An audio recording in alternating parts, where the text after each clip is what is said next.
Now, on the 1.0 version of the game, those sell for 20 coins each. All right.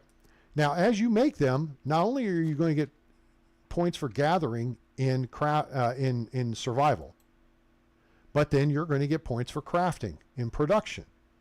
And in that case, you want to put your first point when you go up to level 1 into crafting knowledge, because then you'll get a little more experience with your crafting.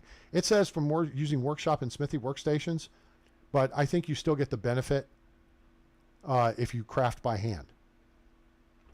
Your tier 2 skills are handyman and builder. Handyman you do not need right away because that's insulating walls. Builder is 25% slower durability loss of hammers.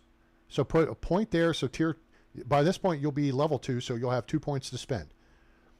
Put a point in builder, and then you can kind of maybe do crafting expert. It's faster crafting.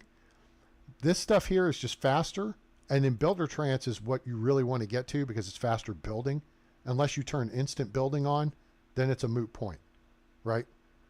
So with your tier 2 points, you could do builder, do 2 points in builder.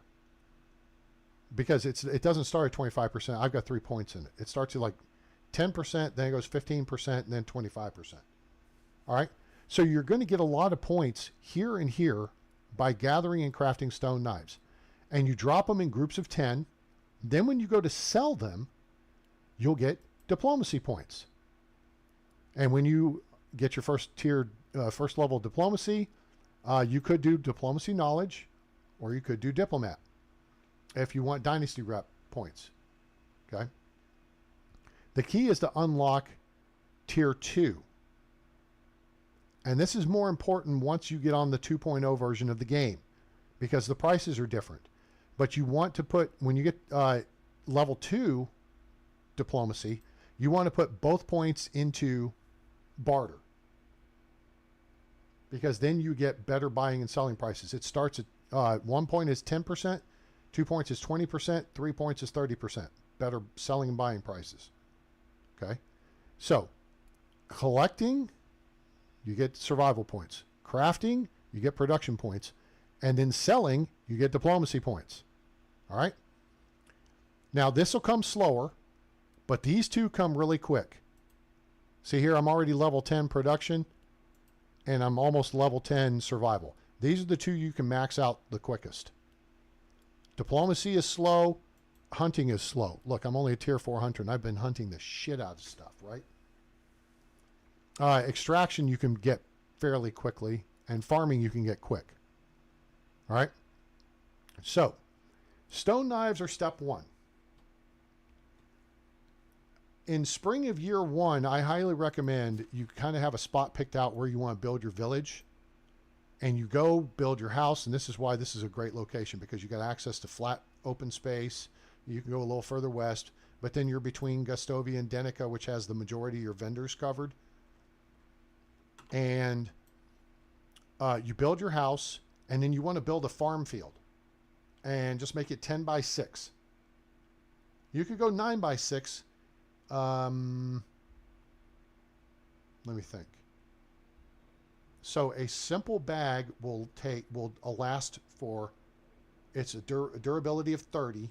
So you can fertilize or seed 60 tiles with a simple bag. Okay. And the production of simple bags. Okay.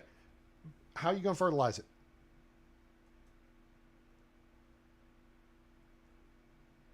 I'll wait.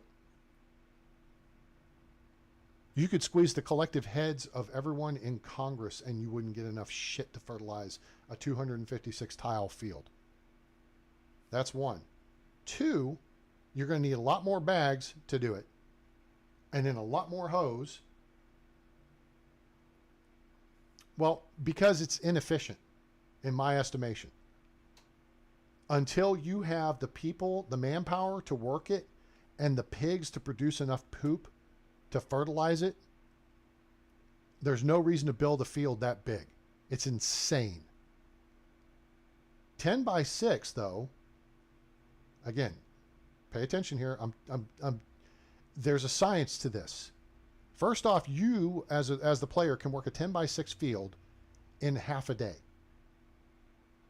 Second, a simple bag, which is the leather, right? And in 1.0, I think takes 3 leathers to make a simple bag. Correct me if I'm wrong. In 2.0, it only takes 1 leather to make a simple bag, and that is a money. Correct. And then you just do management. Okay? You just do crop management. Okay? But and let me keep working this 10x6 thing for you here, because I really want to sell you on the idea, because everybody's like, oh, I've got 10 16x16 fields. I'm like, you've been playing for how many years?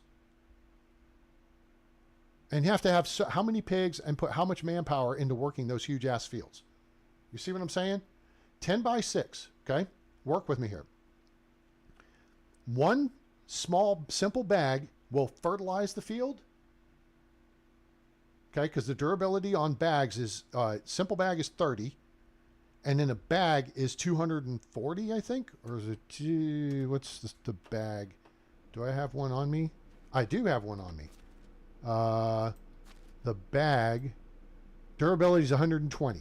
The bag durability is 4 times that of the simple bag. Okay? Simple bag durability is 30. Durability of a bag reduces at 0.5 per use. So every time you drop shit, or every time you drop seed, or every time you drop a tree, you lose a half point. And this is without buffs, right? Because there's a skill for this in farming called Careful Farmer, which is slower durability loss of farming tools. So that'll make it work longer. But aside from that, I want to keep it simple and keep it focused on what happens at the beginning of the game. So with 2 simple bags, you can fertilize that whole field. And mind you, when you just lay out the plot and you start hacking into it with a wooden hoe, you're going to get level 1 farming really quick. Then you're going to get level 2, and you're going to unlock the food storage 1 after about 5 or 6 tiles you grub. And then you're going to unlock the barn really quick. Then you're going to unlock the farm shed really quick. By the time you're done working that tier 1 field, you'll probably have the hen house unlocked and possibly the pigsty. Do not pursue this. Don't pursue the animals. Everybody's like, woohoo, I got the animals unlocked. I'm going to go get some piggies. How are you going to feed them? Yes, the bags are farming tools. So the bag that I'm carrying has a durability of 120. But it will cover 240 tiles, or 240 uses. Okay? Mind you, again, I have the skill maxed out for Careful Farmer. So I have a 25% slower durability loss of farming tools. That's your hoes, your scythes, your sickles, and your bags. Okay? So, 10x6 field. It takes 2 simple bags, and it will take probably 3 wooden hoes. Now, mind you, again, Careful Farmer is a tier 1 skill. You can unlock this with your first skill point.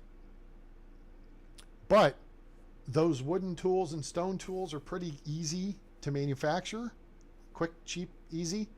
But they do require a log, so that's a pain in the ass. So farming knowledge is a good place to put a first point, and in second point and third point, put them into Careful Farmer. You do not need Village Whistleblower, Skilled Rider, Carrot and Stick, Night Rider, or Orchardman anytime soon. Why not, A-Train? Because you don't have a mount. Village Whistleblowers for your mount. Skilled Riders for your mount. Carrot and Stick is for your mount. And Night Rider is for your mount. It was also a pretty cool 1980s TV series starring David Hasselhoff. All right. Why wouldn't you do Skilled Orchardman, A-Train? Because trees bear fruit, and all you can do with it early game is sell it. So it really serves you no purpose. You're better off with Skilled Farmer, because then you get additional crops. Okay? So, farming knowledge, Careful Farmer, Farming Master, It's less stamina consumption. Farmer's Trance. Farmer's Trance makes you farm faster, but you've got to balance it with some Farming Master because otherwise you'll wear yourself out moving fast. Yes, KITT, K-I-T-T. Knight Industries 2000. Pontiac Firebird. It's pretty cool. Okay, so now the wooden hoe, I think, has a durability of 32. I believe. Which means you'll need 2 of them to grub the field and another 2 to hoe the field once you've fertilized it. Now, if memory serves, and I did a video on the Oxbow on all about hoes. All right, we did the math on this. I believe the wooden hoe durability is 32, the stone is 64, copper is 128, bronze is 256, and the iron hoe is 512 durability. It doubles as you go up in technology. Okay, and each time you strike the ground with the hoe, that's 1 use of it. So, to handle a 10x6 field, you need 2 simple bags and probably 4 wooden hoes. All right. Now, what are you going to do with that 10x6 field? Well, if you run the looting path, okay, you should have some money when you get into Gustovia, right? You should be running somewhere around, once you sell all the crap, unless you've had a crappy run, in which case you write it off, go start over. But always check and make sure you've got a good king too. The great is actually a middle king. He's a neutral king. But if you make sure you've got a good king or at least a neutral king, and you run the looting path and you don't come out of it with 2,000 to 4,000 coins and at least a nice axe or, okay, but did you have any equipment? Like, did you find a recurve bow? What was the camp at the Triple Waterfall there? Was the cart there? So you would have gotten an iron knife, Malvasia, a mead, and a pair of noble boots. If the camp's there, you get a recurve bow, 4 iron arrows, and a bunch of other crap. Bronze axe, I believe. If the 2-tier camp is over here and you're able to take out the wolves, maybe the camp at spot 4 was there, right here, and you had a bow and stuff. All right, there you go. So see, so you started off, but you may have had 750 coins, but you've got tools you can use, right? So let's put those to use. When you make the 50, 70, 80 stone knives, go sell them, and then you need to get over to Denica, or you can go up to Branica. I like going to Denica, although you got to watch your ass coming along through here. There could be a bad guy camp somewhere along the road here, and there could be the bad guy camp right here at this spot. If you see pikes as you're running up through the woods through here, I know you're listening out for piggies on the right, but you got to watch for pikes on the left. And if you see those pikes, then you're going to have to chance your luck with the piggies. Get around them, and then go see Matilda in the sewing hut in Denica. You need, and that's good. That's a good start, right? So you need 960 coins on the 1.0 version of the game to get your simple large backpack and your large pouch. Then that takes your carrying capacity up to 65 kilograms. And beyond that, it's a matter of getting skill points in, oh, no, it's right there. Extraction. So you unlock the mule skill. And that, with each point you put into that, is an extra 5 kilograms. So you go 65, 70, 75, 80. And 80 kilograms is your max load. So basically you're like, if you smell what the rock is cooking. Boom, ba-na-na-na, boom, ba-na-na-na. So if you make 50 stone knives, that's 1,000 coins. And that's your kit. Okay? So you're going to want more money than that, though. And you're going to want to see Edwin in Gustovia in the barn, which is right here. Or you're going to want to see the dude in Denica, since you're over there anyway, in the barn right here. And you're going to want to buy 60 fertilizer and 60 flax seeds, or whatever you can get up to that. Now, you don't have to go this route. If you're short on cash, do what you can. But just keep making stone knives until you can afford it. Because the key is spring of year one, getting like a nice size field, 10 by 6 would be great, of flax in the ground. Because then come summer, you harvest that stuff, you set back enough flax to plant it again the next season, and then make another field with some flax in it. So if you have a 10 by 6 field of flax spring of year one, at least keep 60 seeds to reseed that field spring of year two. And then you can sell the balance of the seeds. Or you keep 90 seeds. Because after you've made that first 10 by 6 field, I would make a second 10 by 6 field. Now, here's the trick. You don't have to work the whole field. You can grub it, but don't worry about fertilizing the whole thing. And this is where you plant all the other stuff you got the seeds for. Okay? So if you get, if you found the sacks, right, okay, so if you found the sacks right here at spot 11 on the looting path, you know you're going to get some seeds out of that, right? And then if you found the sacks right here at spot 21, I think it is, you're going to get some seeds out of that. So if you get some beetroot, you get 7 beetroot seeds. Cool. Then plant 7 beetroot. Right? You just need the fertilizer for it. Because then you'll have a little bit of food coming in. But by the autumn, you should be plenty self-sufficient. That's not an issue. What you can do at that point then is harvest the beetroot, keep the seeds, start building a seed bank, and make soup with it. Make soup with the beetroot, and then go sell the soup. Excuse me. A lot of people rush to try to build a village in the first year. And the key is to take care of yourself the first year. Because if you're doing everything, then you're building your skills. If you bring in a bunch of people to do everything, it's going to build their skills. It'll build your technology, but it's not going to build your skills. That first year, you can build the hell out of your skills. Okay? So stone, I know I've talked for 20 minutes on this subject, but I want to make sure you understand. Here's one more thing on this 10 by 6 field thing. Okay? Fertilizing the field. There's berry bushes all over the place through here. There's berry bushes all over the road going back and forth to Gustovia. All right. You collect 600 berries. You throw them on the ground. That becomes 600 rot. 10 rot equals 1 fertilizer.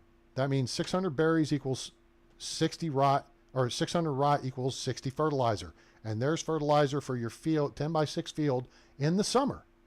So you can plant cabbage. And then you go hunt a bunch, and you make a bunch of wooden bowls at workshop level 1, because that's the first building you get. And you make pottage, which then builds not only your hunting skill or your hunting skills for collecting the meat, it builds your farming skill from growing the cabbage. It builds your production skill from making the wooden bowls and then crafting pottage. And that goes back in your diplomacy skills for selling stuff. Did you ever think about the skills all tying together? Like pottage, if you think about this, you need trees. You can cut down trees and gather stuff to make weapons. To then hunt and clear fields to grow cabbage. And then when you put the meat and the cabbage together with the wooden bowls you built your crafting skills with, that's further crafting in the cooking skill. And then when you go sell them, it's diplomacy. Boom, confetti. We just tied all 6 of the skill sets together. And you made like 20 to 30 coins. I think it's like 30 coins per bowl of pottage that you sell. It's a shit ton of money. Pottage is your friend. So the 1.0 version of the game, Xbox, consoles, and whatever, until 2.0 comes out, pottage is still going to be your friend. And soup, if you want to do soup. The difference is pottage is 3 meat, 2 cabbage, 1 wooden bowl. It's simple. And you plant cabbage in the spring, harvest in summer, plant it in the summer, harvest in autumn. Now, if you don't have enough seeds and fertilizer to do that, that's okay. This is why I said your first 10 by 6 field needs to be flax. So if you gather 600 berries, you have the barn, you lay those on the ground, throw them on the ground, they rot, you have 600 rot. That makes 60 fertilizer. You have enough to fertilize the 10 by 6 field come summer. At this point, you're now looking at where you almost won't have to buy fertilizer again. The second 10 by 6 field is where you put the 7 beetroot seeds and the 5 cabbage seeds and maybe even 4 to 8 wheat seeds. Get shit in the ground if you can. And then use that to build your seed bank, because in 1.0, seeds and fertilizer and stuff is not cheap. So the more of it you can find, or the more of it you can grow yourself and then recycle, you reinvest in your own fields, is going to save you money and make you money over time. So if you grow 7 cabbage in the spring, you may have 12 to 14 cabbage seeds for the summer. You plant that, you harvest that in autumn, then you got double that. You're getting close now to half a field. Meanwhile, you could put some grain in the other half. Not that grains are terribly useful early game. They're not. But if you get like, you know, my other, my old village over here, right? We have this was my first field. This was a 10 by 6 flax field, spring of year 1. This was I think 10 by 2 to start with, and I went back and made it 10 by 3. And I grew oats in the spring and rye in the fall or autumn. Why oats and rye, A-Train? What do oats and rye make? Animal feed. Piggies. What do piggies make? Poop. What does poop make? Fertilizer. Before you even think about getting any animals, set up your logistics. There's people who will say, "Oh, I just go buy the stuff." Not in 1.0, you don't. Because it ain't cheap. This is why it helps to come out day 1 with 2,000 plus coins. And that 2,000 plus coins can include making 50 to 100 stone knives. You need your simple large backpack and your large pouch. That's 960 coins. It's 1,200 something now in 2.0. Yes, animal feed is expensive, except when you make it yourself. So you've got to take the first year or 2 to get a production chain going with even a 10 by 3 field. Okay? That's 300 berries, unripe berries in the spring, 300 berries in summer. There's fields all over the place. Go get them. Collect that shit.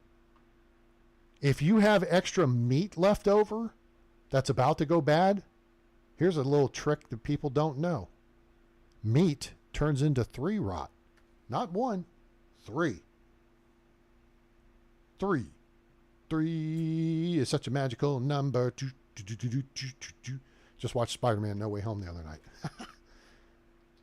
But if you notice that Stan Lee's voice is actually in the closing credits song there by Outkast or whoever it is. You hear him go, 3. 3. I can't do Stan Lee's voice. All right, but my point being, those rye seeds and those oat seeds, you want to get those in the ground spring of year 1 as well. Because then you're going to have that many more available for the next year. Until you get the field size up. And then you want to have enough to plant the next season. That's the first thing you do, is put the seeds aside in the farm shed. And then what you've got left to make animal feed, it takes 10 straw, which you get straw from threshing the rye and the oat on the threshing floor of the barn. And then 1 oat grain and 1 rye grain each. That's how you make animal feed. Right? And the pigs, you need to have enough to keep them fed. If you have 3 adult pigs, so let's touch one more thing about this fertilizer deal. The pigsty is a 6-tile building. 3 adult pigs will fill that thing up with poo in a day. So you'll have 100% manure on all 6 tiles. So you go in there and collect that, that's 60 manure. You know how much 60 manure is worth? 30 fertilizer. If you have a 10 by 6 field, 2 days, done. That's how the math works. I don't just play this for fun. I drink water and I know things.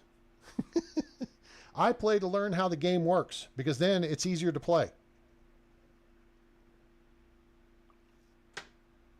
It's like dating. If you don't know the rules, it's hard to play the game. Right? So 600 berries or 120 manure, which is 2 days worth of poo filling up the pigsty. But you're going to need to be able to just, all you got to do is feed the pig. And they're good to go. They will poo away. Now, so again, back to the original question, because flax seeds are a big seller in the 1.0 version of the game. Seeds and farming shit ain't worth nothing in 2.0. It's cheap. It's easy to go do this stuff in 2.0. The key to 2.0 is advancing your skills and production to making higher grade tools and clothing and stuff.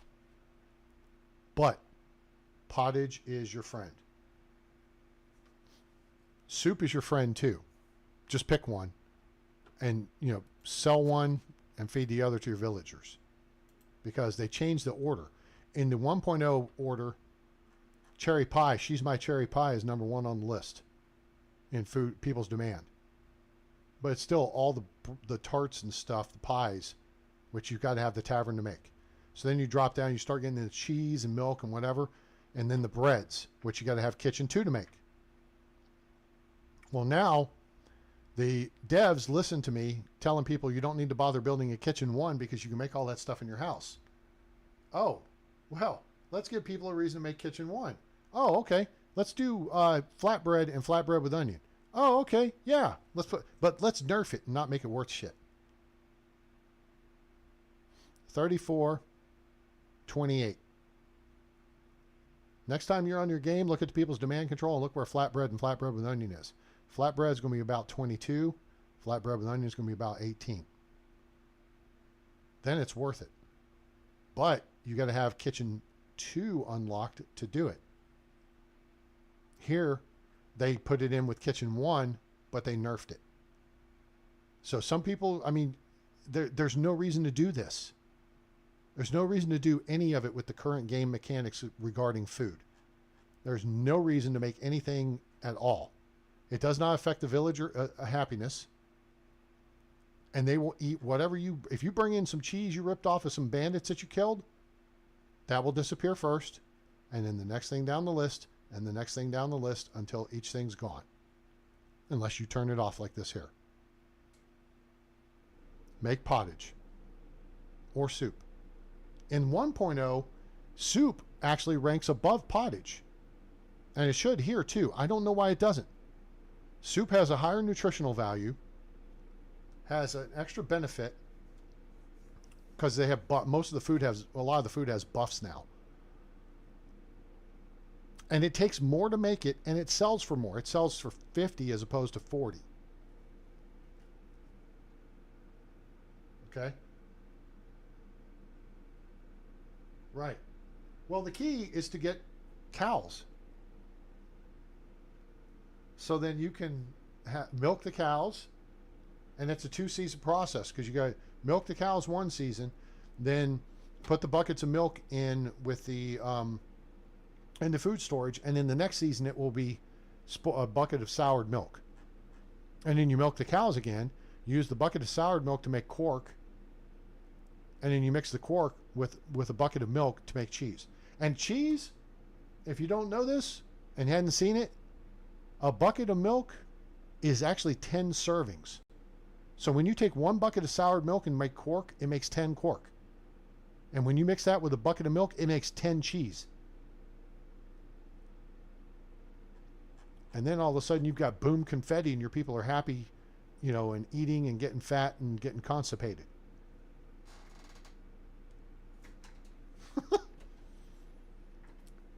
But pottage is your friend. So the things to make and sell are stone knives, flax seeds, pottage, and then, I mean, you can roll from there making like tools or fur boots. Water skins are usually pretty good. Oh, flat straw hats. Flat straw hats take 30 straw and 1 linen fabric, which is 1 linen thread, which is on the 1.0, it's 10 flax stalks. On 2.0, it's only 5 flax stalks. Excuse me. So, stone knives, flax seeds, pottage.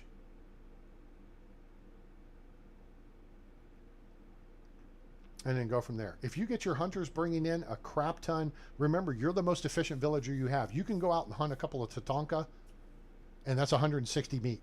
Cha-ching! Yes, 1.0 is material heavy. The economy has been completely rebalanced. It takes a little getting used to. That's what I try to warn people about.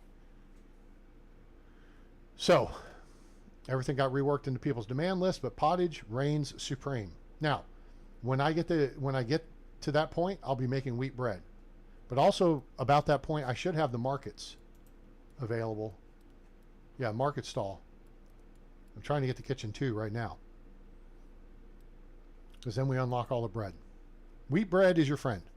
They've had to add buffs into the other kinds of bread, so you'll just have to review those. But from a simple analysis of what it takes to make and what your return is on it, wheat bread is what we determine to be the best. Multigrain is technically a little bit better, but it also takes like 1 of each kind of grain. Wheat bread takes like 2 flour, a bucket of water, which is actually 1/10 of a bucket, I believe, and a wheat grain. Oh, and an egg. Well, 2.0 is an improvement, yes. 1.0 is still great. It changes very drastically. All right. When you get to 2.0, stone knives sell for 2.5 coins. Stone knives are out. You can still make them and craft them and sell them, and you'll still get credit towards your skills for those things. But you're better off going and hunting, which is a little more hard. It's a little harder to do, and gathering more leather, because then 1 leather makes 1 simple bag, and simple bags sell for more. So in 2.0, your order of operations is simple bags, I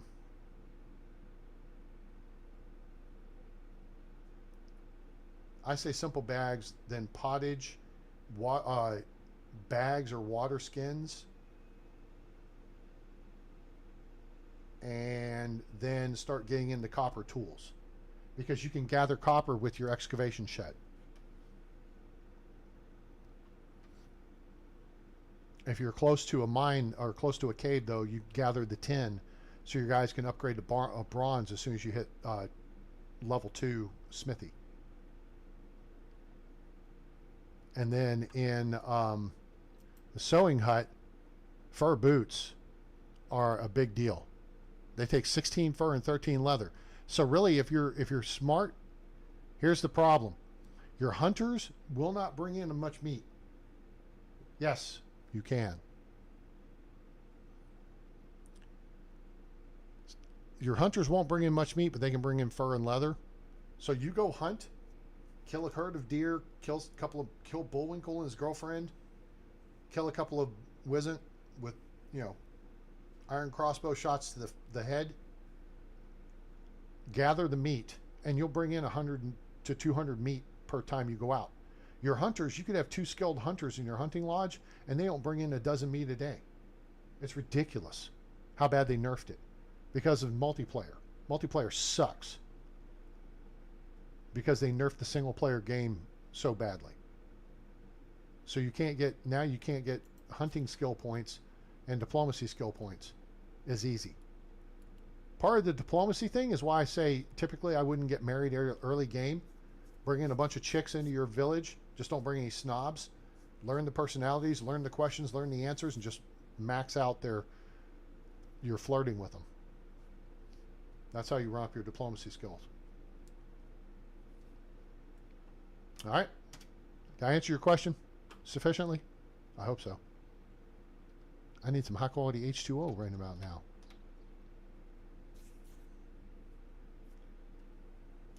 But if you have other questions, let me know, because I'm here to help. What am I doing? All right, so start there. 1, 2, 3, 4. Get your booty on the floor.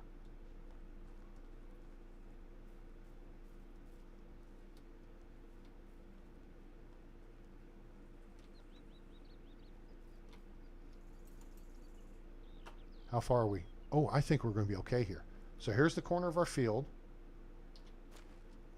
Oh, no, we may wipe out the deer spawn. We're close. I think I may do a couple more fields further over here, though. Past the barn. Don't call me sir. I work for a living. My dad was the officer in the family. I was an enlisted man. All right, let's see. So we don't have a hoe. I want to go ahead and get the fields grubbed because that's the initial step you have to do yourself, and then you can turn your villagers loose on it. You know, I didn't have to go this one. I could have gone that one. I keep forgetting I finished this one out. 3 is such a magical number. So we have tons of fertilizer thanks to the poop machines. That pig is a poop machine. And we have 811 manure. We have the shit. See, there's the problems. My log count is down. We need logs. I need a hoe right now. Wait, what? All right, so let's equip this hoe and I'll show you numbers wise. Iron hoe, 512 durability. You're now getting pregnant women. Okay. When they have kids, the kids will take up some of the parents' skills. If you have parents with high skills in different areas, or if you have parents with high points in the same skill, the kids turn out they have a higher skill level. In my Oxbow playthrough, season 3, I was moving people around from job to job to at least get rid of the 1s on their skill list, and then try to get to 2s, and trying to get to 2s to 3s, and then I was matching them up so that if you had someone who was a 3-1-2-2-1-3, the other person was a 1-2-3-3-1-2. So it balanced out, so the kid comes out balanced. But with this playthrough, I'm trying to be more realistic about it. And if you actually look at, pardon me, ooh, excuse me, Robert, who's my son, now he's 4. He started out as a 2-2-2-2-3-3, and now he's a 3-3-3-3-4-4. And even Grimilda, she's gone up in skills. And I expect these numbers to keep going up. So Siegfrieda, she's only got 1-1 on her resume. Dobrochna has 2. But she's a 3 in production. Grimilda, oh, we already talked about her. Milo Brat, the Brat, is below average. He's an 11-point NPC at this point. 3, 2, 1, that's 6, 10, 11 points. Moldy Blog is a straight up 12-point NPC. He's just average across the board. And Siegfried is 11. But they'll go up over time. The thing is to prevent people from having a whole bunch of babies at the same time, which I kind of got hosed on because I put people in houses together and maybe shouldn't have, but I also am kind of trying to move the game along a little bit, right? I've still got another 14 years of playthrough before Robert's eligible for me to take him over. So the good thing I've noticed, the smart play, is when you have enough people, pair up a couple, build houses for every individual first until you have about 20. And then take your time and help people build their skills up and then pair them up based on age and skills. They got to be within 10 years of each other. And then pair them up based on the skills to try to balance. If you want, it depends on what you want. If you want a kid with really good skills in certain areas, then yeah, individual. Well, here's the problem, Stephanie. When those women splat, baby's born, they get the fuck off for 2 years. That ain't how women acted back in the day. They went, all right, back to work. Like the next day, they were back to work. They strapped that kid on their back and went out and hoed the fields. Right? That's how it was. Then being out of work for 2 years, it needs to be fixed. Because then you lose a skilled worker for 2 years. So the key then becomes pairing up your couples. Now you can't guarantee when they're all going to all knock boots and get knocked up. And that's what happened with me, is I was hoping it would occur over time and it didn't. Bam, slam, bam, thank you, ma'am. And we had, 4 women pregnant at the same time. Then one popped her kid, then a season later a second popped, and then the third season the other 2 popped. Right? And so I've got 4 mothers sitting on their ass going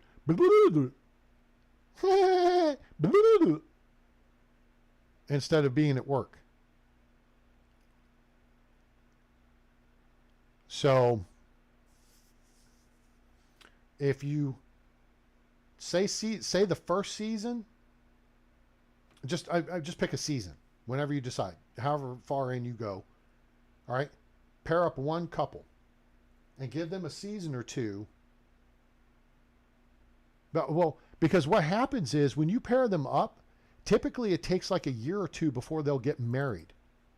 You see now, when you pair the people up after like a full year together or so, then they'll get married and then they'll get pregnant. So stagger that out, because then you won't have everybody out of the workforce at the same time if they get knocked up. So if you have them in individual homes, they ain't going to get knocked up because they ain't going to be married. So maybe one season, put a pair of people together. Then wait 2 seasons, put another pair of people together, and so on and so forth. Maybe wait 3 seasons, kind of split things off a little bit, because you're going to have to replace that labor if you have a situation where your village, depends on everybody making a solid contribution. And in my village's case, I'm able to make up for this stuff. But I also have people in specialized jobs, and the way I've written up the story is essentially we have a primary and a secondary in basically all the jobs. So Radamilla just came back to work. She's a huntress and she's a cook. Well, I don't have anybody cooking right now because my other cook is Chihuahua. So right now I'm having Radamilla work on her hunting skills. And she's getting close to going level 4. And then she may go back into cooking. I don't know. So there you go. That's how that works. All right. We got a hoe. We got a hoe. Wait, that ain't a hoe. That's a shovel. Dumbass.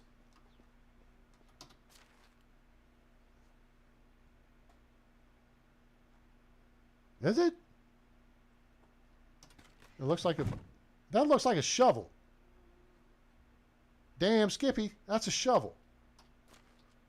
Oh, that is a shovel. Where's the... Oh, iron shovel. There it is. Okay. All right, I was like tripping. Oops. Double dumbass on you. You know what? I'm going to keep that shovel on me, though. We got to put the hoe in a slot, though. What? What?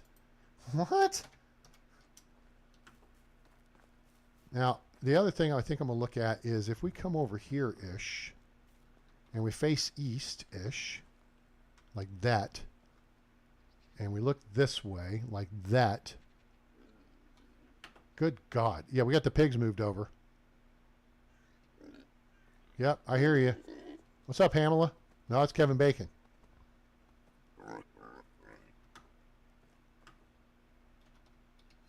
Three is such a magical number. Okay, we can clear that tree there, okay, because there's a pile of rocks here. We can't build on that. With this tree right here, we can cut down trees and eat our lunch just like our old papa.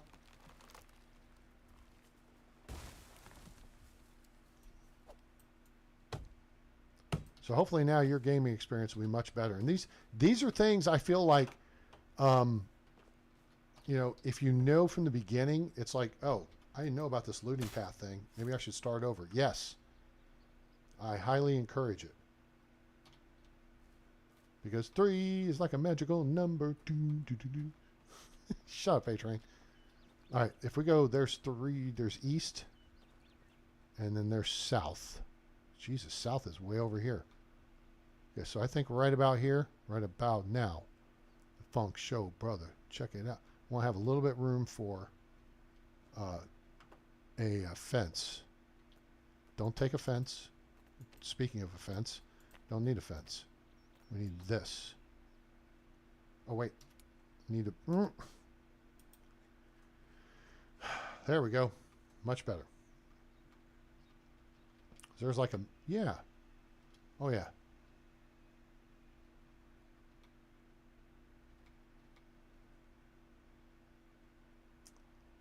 Okay. This, I think, works. Boom, boom, boom, boom. Let's go right there.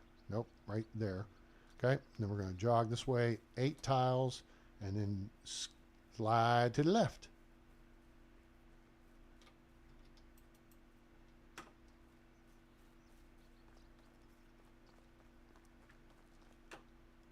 And now we're going to take out this bush. Bush.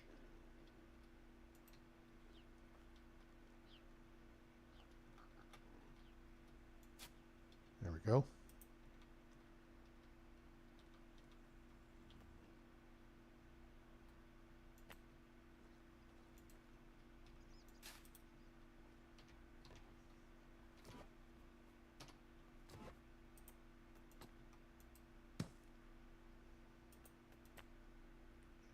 How does multiplayer work in 2.0?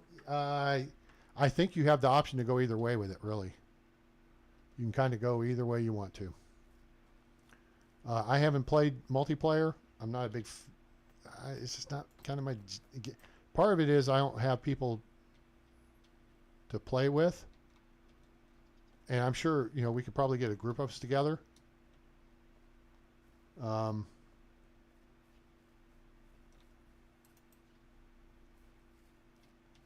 I'm sure this is going to take out the deer spawn. That's okay. I understand. This ain't no Never Never Land. Yeah, we're close. It'll take it out. But we're going to try to get the moose back. Alright, so let's start hoeing. That's not the hoe. That's not the hoe either. That's the hoe.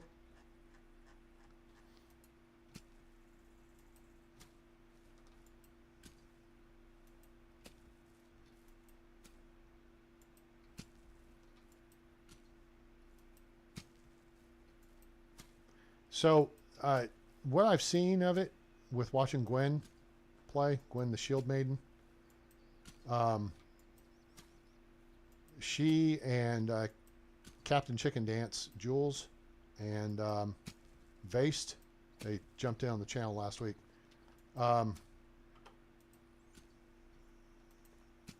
they all contribute to building the village, which is where the devs nerfed things, because at that point then, you know, you've got 2 to 4 people doing the work of one person. Well, I almost feel like it should be multiplayer on one map and you each develop your own village, and then you can trade among the villages. Of course, if you then, in theory, you could also, you know, have problems between the villages. Speaking of, there she is. Ta-da! Gwen the Shield Maiden. It's on the scene. How was your stream, dear? I mean, it looked like you were having fun.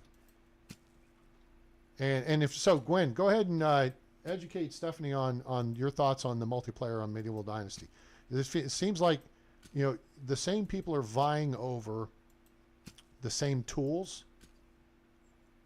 Like, I don't know if you guys just started with one trunk full of copper tools to split amongst the 4 of you, which in theory works because one person can hold the hammer, one the axe, you know, one the knife, and, you know, one the hoe.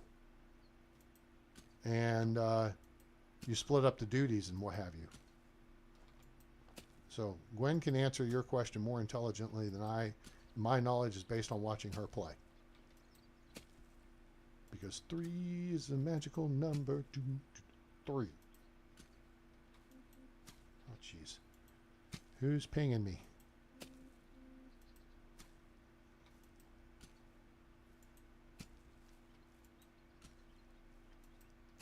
Cool. There's one shield down.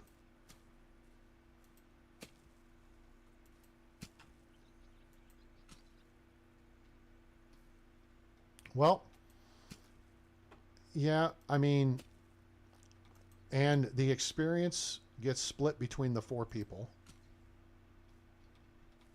The loot gets split between the 4 people. So, you know, and that's why I kind of feel like it would be neat to have 4 separate villages. And I don't know, everybody's vying for the same resources. Or, you know, you've got plenty of resources on the map to accommodate it. But then you can start trading between the villages. There's things you could do.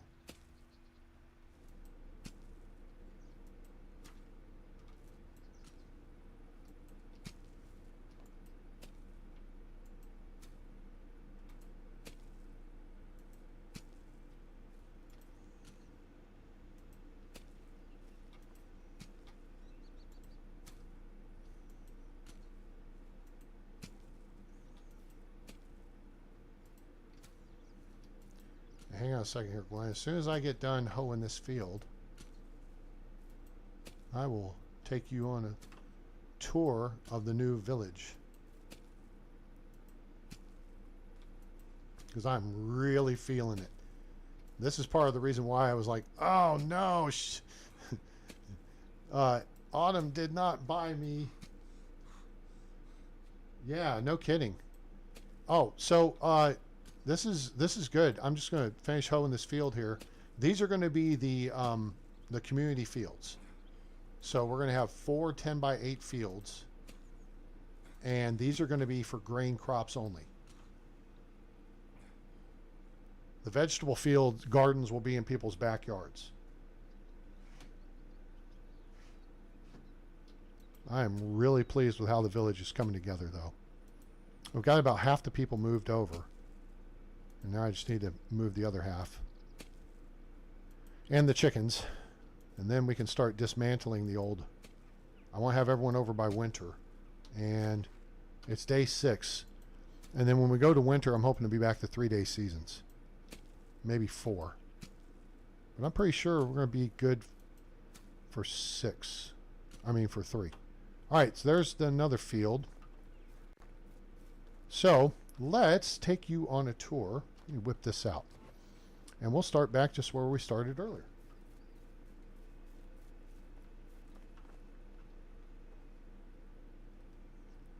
All right, so let's actually jump into photo mode and take off. So the old village is over there. This is the new village. And you can see most of the buildings right there in the picture. So you can see Denica's over there, Gustovia's that way. We're on the road between, we're at the split between Gustovia to Denica and Gustovia to Rolnica. So we've got farm fields here on the south side of the Denica Road. And then in between, on the east side here, there's a road there in front. You can see, not the one I'm standing at. This right here is going to be a small house with a field with a vegetable garden, and then it's going to have a cow and sheep pasture out in this space between the two roads here. So that's going to be basically the easternmost part. I just did 2 10x8 fields there to the east of the barn. There's going to be 2 more to the west over by that next house. And then we've got the east side, which has 3 agriculture houses. The near one has a vegetable garden and 8 orchard plots. The middle one has a pigsty. The third one has a chicken coop. So the people in those houses will have one assigned to the agricultural aspect, and then the other will be doing something else in the village. Here on the north side, at the creek over there, there's a simple small house with a vegetable garden. The second house is a small house, which is where Roland, our master fisherman, lives. And he's got a guest house out back and in the fishing dock. And then another simple small house. And I think it's a simple small house. And then a workshop in his backyard. And then you have the Citadel here in the middle. Along the south edge of the Denica Road, you got a house with a vegetable garden and the woodcutter shed. You have the extraction or excavation hut, herbalist hut. Then there's a house, and then there's the hunting lodge. And then on the west side of the creek there's a house that's going to have the second chicken coop. And then I think I'm going to have the houses come off the Rolnica Road towards the water. A couple there, and then maybe a couple more here, because I don't want to get over into the moose spawn anymore. I'm trying to pull away from it. So, that said, let's take a look. Well, nope, let me turn this back on. So here we've got the house with the field and the orchard. So they'll grow vegetables and fruit. Here's the house with the woodcutter shed behind it. Everybody's got like a little fenced in area. I think it looks kind of cool. Here we've got a fenced off area where they can do their laundry and wash. And then you got the pigsty. And the piggies are all happy, all snug in their shit. And then, so this is the east side. There's the first chicken coop. And then down here on the Denica Road, we've got the barn and the farm shed and 4 10x8 fields. I've just grubbed 2 of them. I got 2 more. And I'm hoping I don't wipe out the deer spawn over there, but I think I'm going to. So, oops. Meanwhile, I've got the hammer out so you can see where the log fencing of the Citadel is going to be. I have to set up how the gate's going to work. I'll probably run inward a little bit and then tighten it up so that then there will be a nice gate. So then if we come around the north side, we have Roland's home. Yeah. And then he's got a guest house, so if we bring someone into the village, he's got some trees here too, fruit trees. We can put them in there. Then we got a home over here with a field behind it. And then there's the chicken coop, and there'll be some other homes here on the west side of the creek. Probably need to take out that fence too. Yeah. Okay. Anyway, let me get a drink of the sip of the high quality H2O. All right, cool. So let's go into the Citadel. Now, the fence is pushed back from the road here. I tried to curve it nicely along the parallel the road, but we've got room, I hope, for some market stalls along here. So we'll have the market outside the Citadel, so we don't, just accept every Tom, Dick, and Harry into the Citadel. So we come in. We've got the stable on the right, with the horse stable and then the donkey house. The road here is north-south through the village, and it's lined with fruit trees on either side. I think that's kind of a cool touch. 2 houses here have yet to be built, and will get assigned. 2 tier 2 storage. We got space for a little something right here, and then space for something over here. Haven't decided. I think we're going to put a public bath in here somewhere. I'm trying to avoid building on the ditch. So this is drainage right here. If you watch, see how my guy's coming up out of it and then dipping down into it? You can see that's drainage, and I'm trying to avoid building on the drainage. Oh, it actually comes through here. And then it comes out of this space here. So that's kind of where we would expect water to flow through the village. Here's our stage set up. And it's not finished up yet, but it is got our seating here. We got our green room space here for changing and setting out some stuffs. And then there's a gate, the backside. So here is a resource storage building foundation, but that's the same size foundation as the tavern. So this is a placeholder for the tavern. Then there's the food storage and kitchen. We got a well right here. And then right here we have one of our bathing spots. And it still needs to be finished up with the detailing. I got, water heating set up with a copper spear.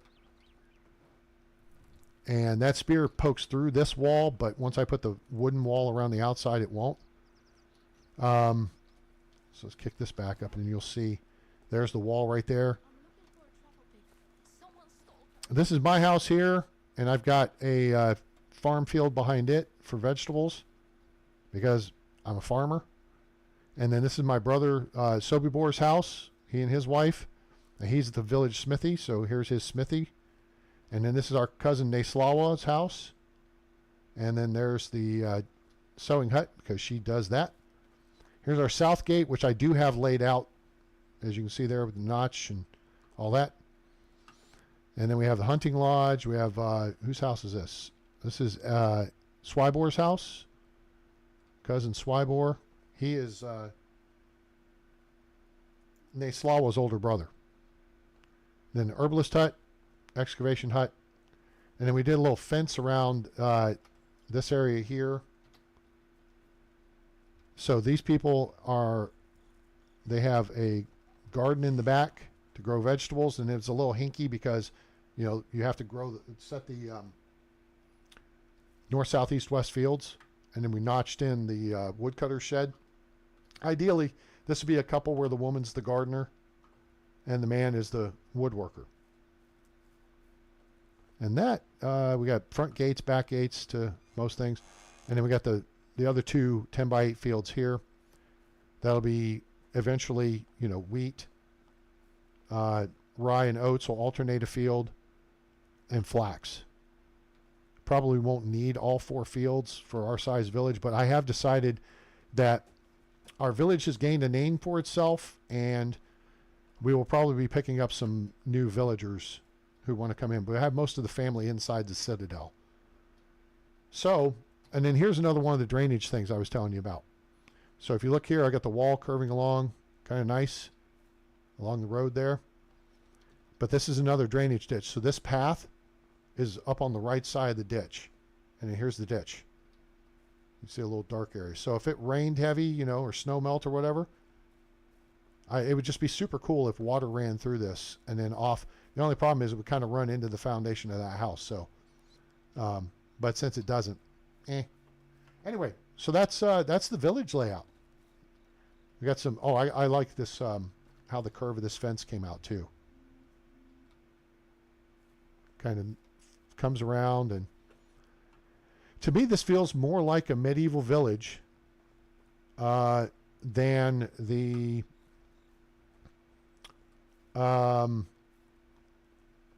grid layouts I've done previously. We've got room for another house we could squeeze in here. The only problem is it'd be right up against, possibly on that ditch. I really don't want to do that, so we probably won't be doing that. We could do some market stuff right in here. We'll see. I think I'm going to do a bath area right here, though. Thank you. So yeah, that's how it's looking. These trees will grow up nicely here in the course of the next couple of seasons, and we'll be good to go. I guess I should eat something. Do I have any food? I do.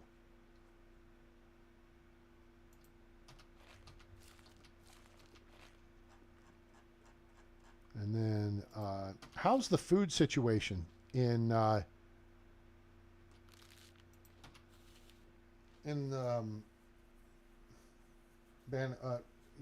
Bellwether? Do you know yet? Do you have a feel for how your villagers want to eat? I mean, do they have to have a balanced diet of meat and vegetables or herbs and fruits or stuff like that? I don't know about that, Stephanie, with the public bathing area. I still feel like most people from this era would go to the creek or the river to bathe. Or they'd have a tub and they'd have their own little individual thing, maybe. Maybe. There's so much more I'm more concerned with, like poo, night's oil collection, than bathing. Oh, it's late. I could go sleep and get to the next day. You know what I'm saying?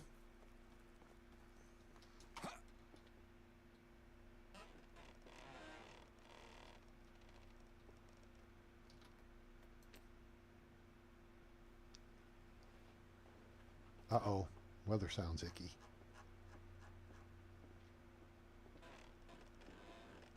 Nothing is true. Everything is permitted. Oh, yeah, the weather's icky. I'll do some benches at people's houses like I did in the other side of the village, because I think that worked really cool. The people will come, I mean, people will come sit here, even Roland from over there. But I think if you just put a bench out front of their house, then they're kind of happy with it.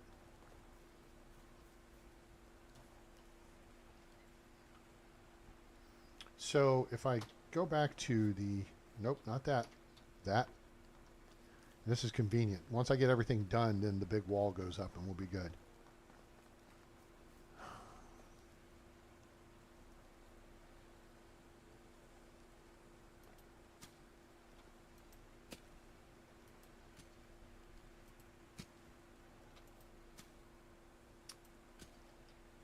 What I asked you, I don't think I caught the Gwen on the stream. Did you are you able to daub up your huts? I really like the hut thing. I think that's where they should back up this game to. You can build a. Actually, I think you should just have a lean-to. But then you could build a hut to be a little more permanent home. And then as you build a bigger home, because ain't nobody hauling all these logs around by themselves. I'm just saying. I feel like they should set it up so that you have to hire help or have family members to come help you. Which is kind of cool about Manor Lords is you have an oxen. And the oxen drags the logs and heavy construction stuff to the construction sites. That to me is like, oh, hint, hint, guys. You know, a donkey, oxen, or a horse that can pull that stuff around. And they can be laid. Yeah, the starter shacks, right. That's what I was saying is, like in Life is Feudal Forest Village, there were 5 tiers of housing. One was just like a 2-person, I mean, little, I don't even know what they called it. Shack. It wasn't even a shack. Then you had a hut. Then you had an improved hut, which added actually a room onto it. Then you had a small house, and then you had a upgraded small house, and then you had a large house. So it was cool. I think 5 tiers for me, this should have basically that, your characters come to the valley and you have a lean-to and, a few clothes and... All right, there's that field.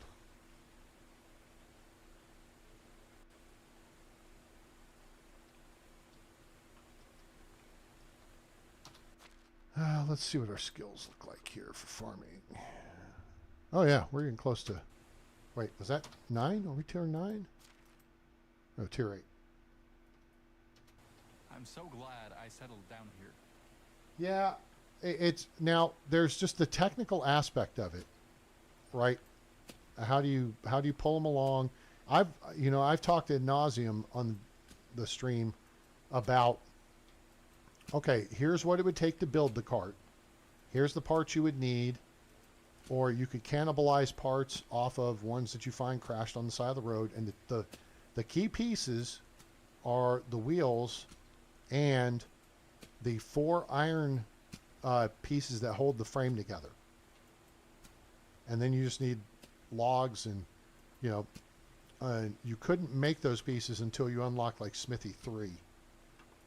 But if you cannibalized them off of carts you find on the side of the road, then with just a couple of logs, maybe 4, and 6 to 10 planks, maybe some sticks and some leather, you could have a cart. And then we have to decide, okay, how much can a human pull in the cart? And what kind of terrain can they travel over? And in my estimation, basically the carts would be limited to the main roads for you as a person. And then, like, you could pull a cart from Gustovia, but it's uphill going to Denica. It's flat over to here, and it's flat to Tutki, but you have to go uphill to get to... I mean, you can get across to Borowo, but even then, I'm not thinking you're pulling a loaded cart up in Borowo. You're going to be stuck on the main road. You could pull a cart, but it's uphill to Baranica, and thus you would have to get off-road, and that wouldn't be smart. It's almost flat, but it's a slight upgrade going east from Tutki to Baranica. It's a steep upgrade as you go up the road to Rolnica. It's kind of flattish downhill slightly from Denica up, and then Lesnica is a steep upgrade from the river up. And then I don't see you getting a cart. I mean, I guess you could try to get into Jezerica, but again, it's an uphill climb both ways because you got to come uphill to get through this mountain pass. Yes, okay, but that's a later step. Okay, right? So, A, how much can a cart haul? B, can you pull the cart yourself? C, what's the durability of the cart's pieces? Right? So you have a wheel on the cart. It's got to be, if it's not banded, it's going to break down very quickly. So say its durability is 100. And if you copper band it, then maybe it's 200. And if you bronze band it, maybe it's 400. And if you iron band it, it's 1,000. So it's going to last longer, right? Then the donkey can pull how much more than a human? At what speed? And if you go cross country, I think the durability then takes a higher toll. But the devs would have to develop the mechanics and the visuals of how a cart looks in action. Now that you can build them in 2.0, we could build a cart. They got them. They're just decorations, though. Let me see here. There's a cart. And it says it requires 2 wooden wheels, 2 logs, and 4 planks. I think that's underselling it. You need a log for the axle, a log for the rear support, and a log for each arm. So you need 4 logs. Then you need 3 to 4 planks for the floor, 2 planks for each side, and 1 plank for the back. So then the donkey could pull how much in the cart? A cow could pull how much in the cart? And the horse could pull how much in the cart? and they could pull it at a faster speed, right? So the devs got around all this logistical consideration by interconnecting the storages. So let's do this. Let me give the devs an easy transition, right? I've already gone through the whole cart build process. Give us a Wagoner as a placeable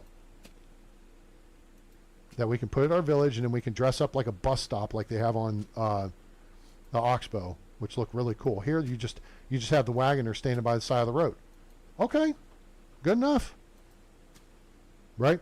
If it's stupid but it works, right? Boom. Taxi. So that gets plopped on the map, and then it's just a matter of tying it into the other Wagoners. Well, say you want to take your goods and sell them in a different town. So you go to the Wagoner, and they have a loadout that they'll carry and charge a certain amount.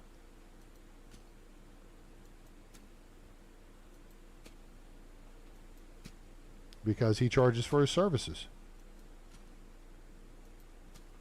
And then you can haul a lot heavier load between the towns. Average donkey cart can pull 50 kilograms. I can haul 100 in my pocket. See, so there's a critical thing about this. I do not look like The Rock.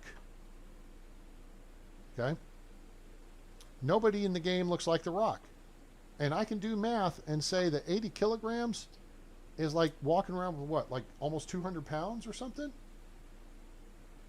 That's a lot of weight. No. You can only carry so much. But they've done it because they've done it that way because it was expedient. I'm not knocking them. I'm just saying that's what they did. Did it that way because it was quicker and easier to do.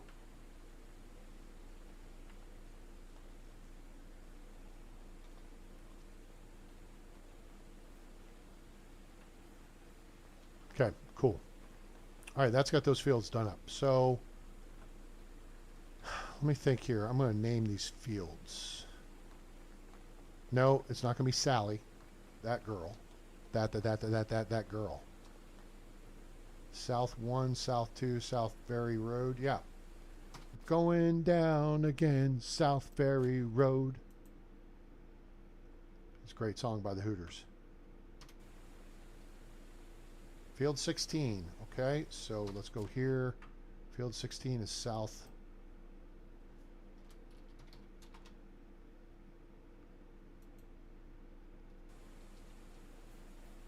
This is field 15, 17, okay.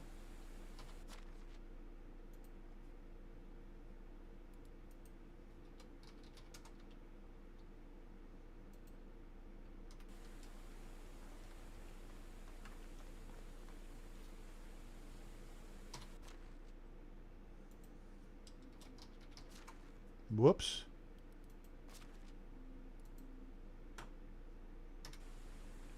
Field 14. All right, let's try to do this again. Click that, then click this. South 3. And then average bull can carry 4,000 pounds. Okay, we'll see. There you solve your logistical problems, right? They're just not fast.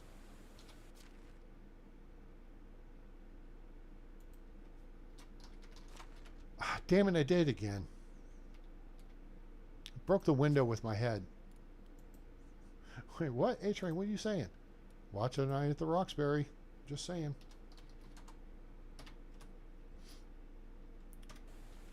Alright, so there's South 1, 2, 3, and 4.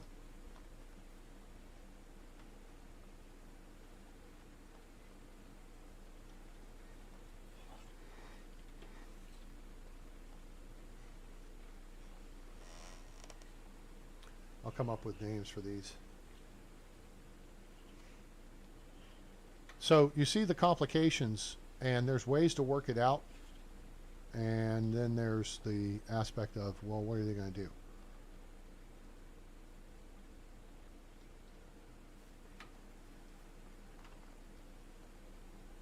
All right, whoa, where's Where's Sobibor? Oh shoot! I've got him assigned at the other side. Did I frickin' move him into the house?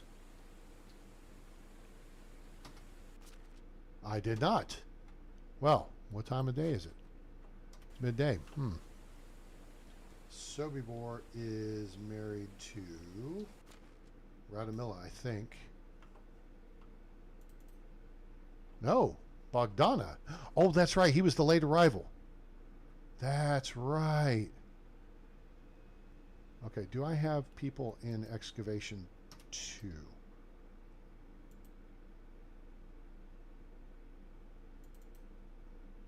Okay, so we need to move Bogdana over here. And then we need to move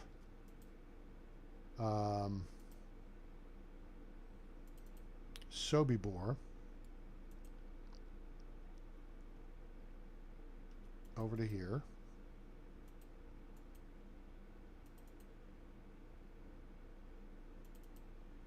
Okay, now he 1922, well, 19 copper bar.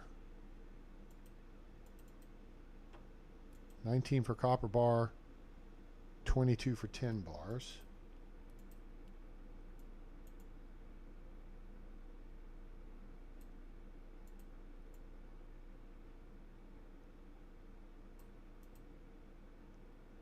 Okay.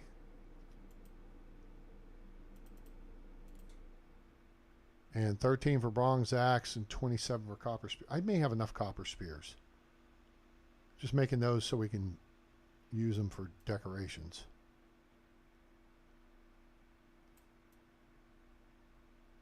Bronze axes.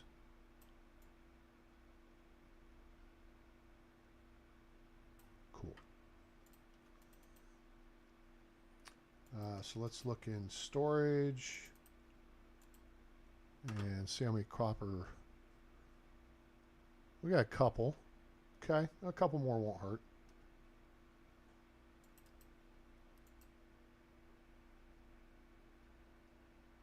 There you go. You're welcome to send me a commission on that. Told you, pottage is your friend. And wait till you make soup. The soup that eats like a meal. Pottage is your friend.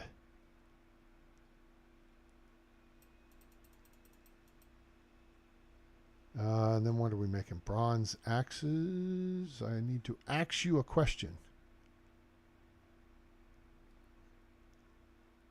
Cool. That'll do, pig. All right. So that'll get them moved over here. Oh, I got to take her out of this one. And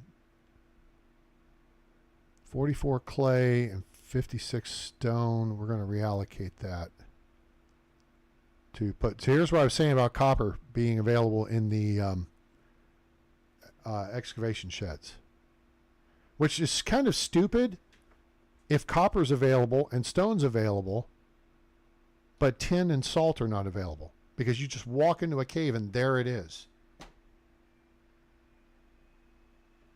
There you go.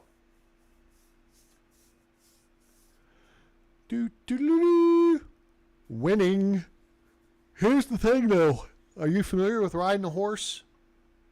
Because I'm going to tell you, they're kind of a pain in the ass. It'll be better when you get to 2.0 because Uber is much cheaper.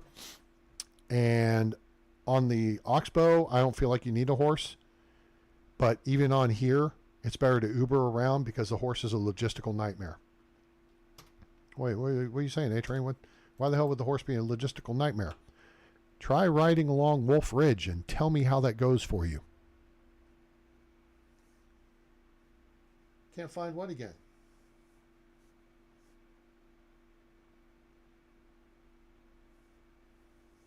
Oh, wait. You found a nest with eggs on it on top of a mountain hill somewhere.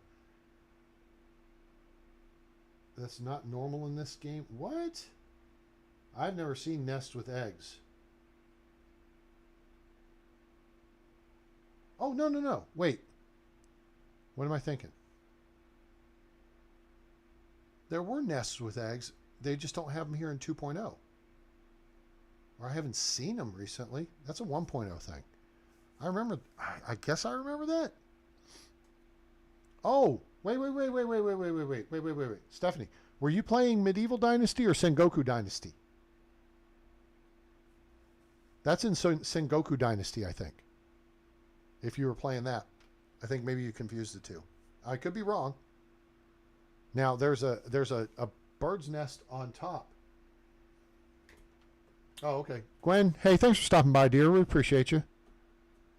And hope you sleep well. And have a good day tomorrow. I get to drive for a couple, 3 hours tomorrow and then measure all of 5 shades. Gee, thanks. And then I'll be home to do some streaming. So I'm going to go back and watch some of your stuff because I want to see how that village came together and how your recruitment went. So thank you much for stopping by. Always appreciate you. At the very top of a mountain. Well, there's the top of the mountains are down here on the southern side. And there's this big one here at the south end of Hornica. And I don't think you can go past this point on the map.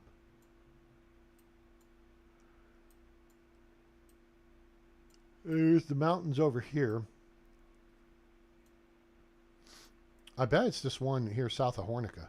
I mean, in the visual relief I can see here on the map, that looks like the tallest peak is right here.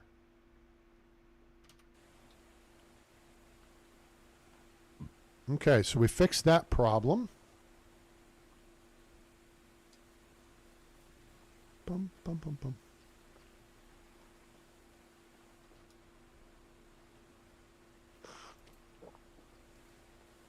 Yeah, see the spear sticking through?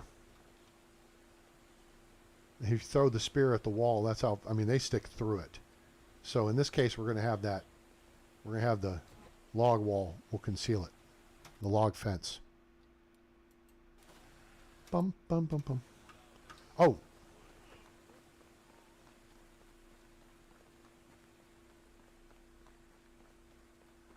Go around over here on this side. So we're going to lose the camp spawn, which is actually, is it up here? Yeah, the camp spawn's up here. I already checked it. This is the hunter's camp. See, this is what you should start the game with. A lean-to. Yeah, and maybe a blanket.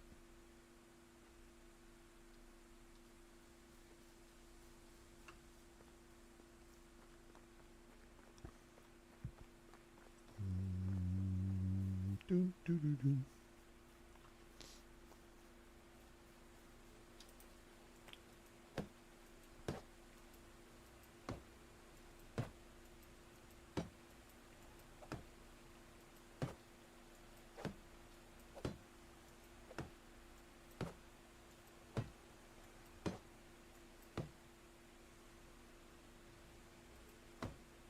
All right, if all else fails, we'll cut back to there for now.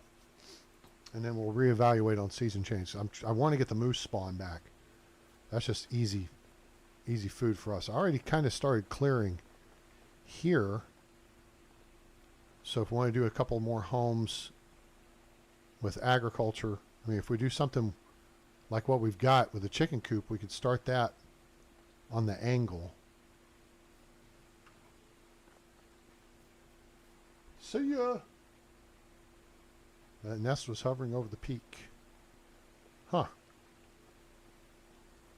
All right, let me think. Do I have any more? Oh, jeez Louise, people. What the hell? Any more fences I need to build?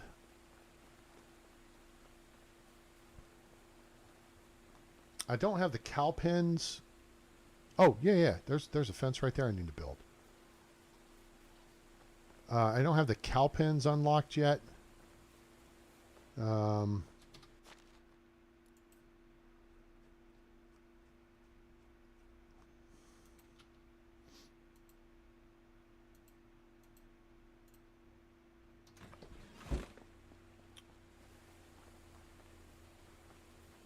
We do have the sheepfold unlocked, but I want to put the cow pen in first. Because it's going to go closer to the house.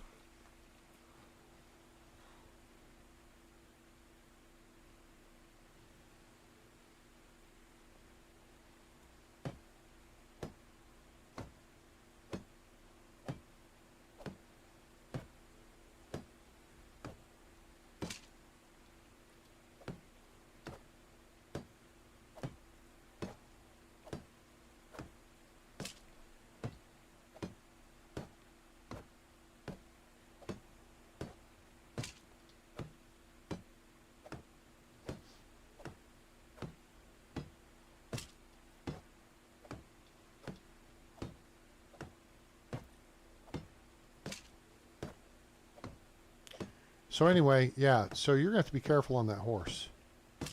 So what I was talking about earlier, Wolf Ridge, okay, when you come out of Hornica, if you're going back to Gustovia, okay, right as you come past the deer and make this split, that's Wolf Ridge right there. And you usually have 2 to 3 wolves on the path side and 2 to 3 on the back side. There's anywhere from 4 to 6 wolves in there. And they will attack your horse. So if you're not an adept rider, you're going to have trouble getting through there quickly, especially on 2.0. They're faster.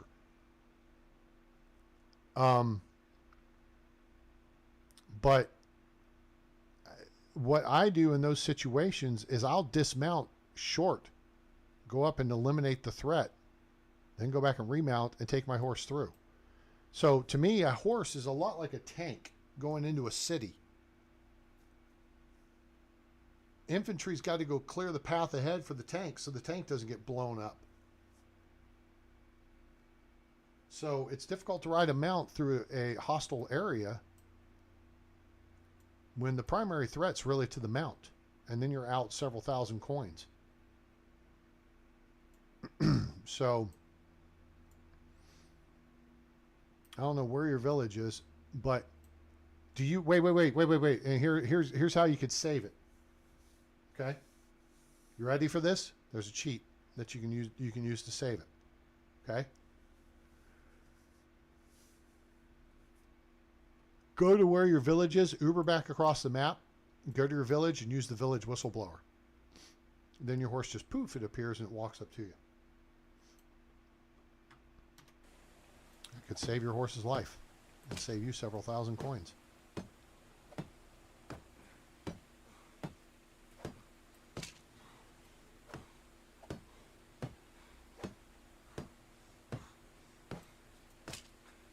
That's true. You don't. You don't really need, and you could just Uber down there for that. Because if you need, so Hornica's got most of the vendors. They've got a tavern. Okay, great. Excavation hut. Okay, whatever. They have a seamstress, a smithy, and a kitchen. Well, you have full service kitchens at both Gustovia with Adelina and at Denica with Kinga. Right? You have a full service smithy. Jan is the smithy in Hornica. Teobald is the smithy in Lesnica. And then you've also got an excavation hut lady there, which you don't need anything from. If you need a barn, those are in Gustovia, Denica, and Rolnica. You need an herbalist hut, those are in Rolnica and Baranica. If you need a workshop, that's in Borowo. If you need a seamstress, you got Baranica and Denica. Otherwise, you have just the tavern in Gustovia. So you have a tavern in Gustovia, Hornica, and Jezerica, and that's typically where you'll find the King's Herald. He'll be at the tavern. And unfortunately, the taverns are, in the 2 southern cities in Gustovia. The other towns don't have taverns.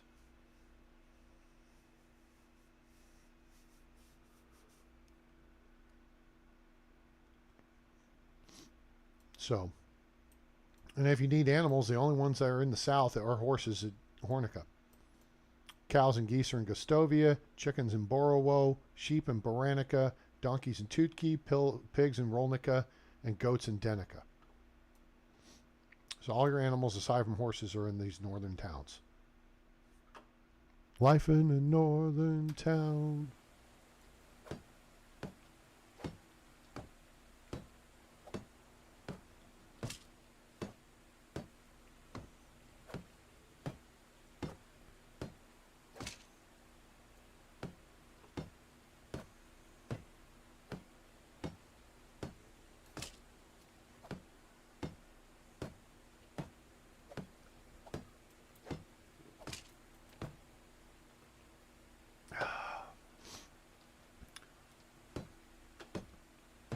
I got to work on finishing my write-up and my spiel to send over to the devs. The story I think they need to implement into the game.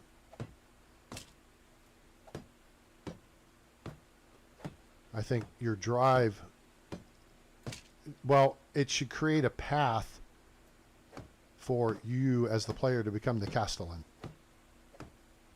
But you also wind up having connections to and possibly conflict with the king. It depends on what kind of king you have.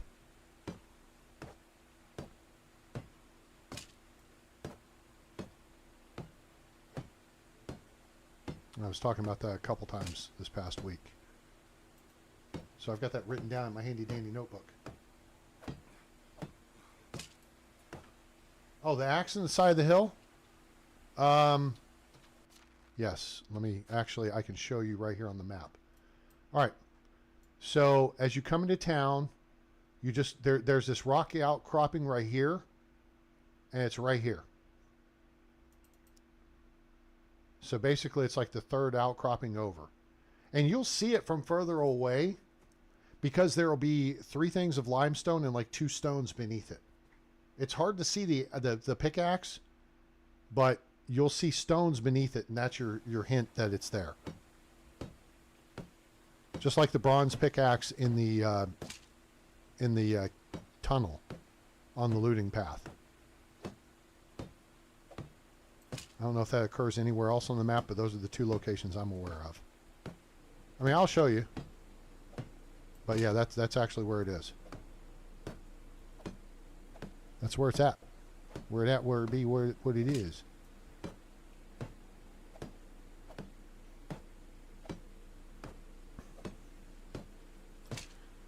So yeah, if you're going around selling your stuff and getting into Denica, I always go check that.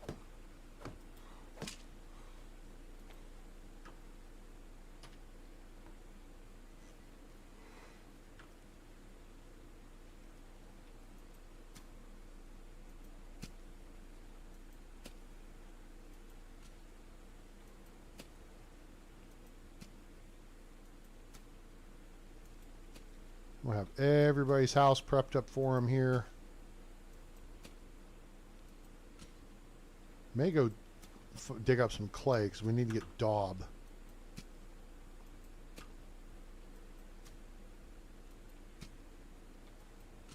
We need to move the chickens over.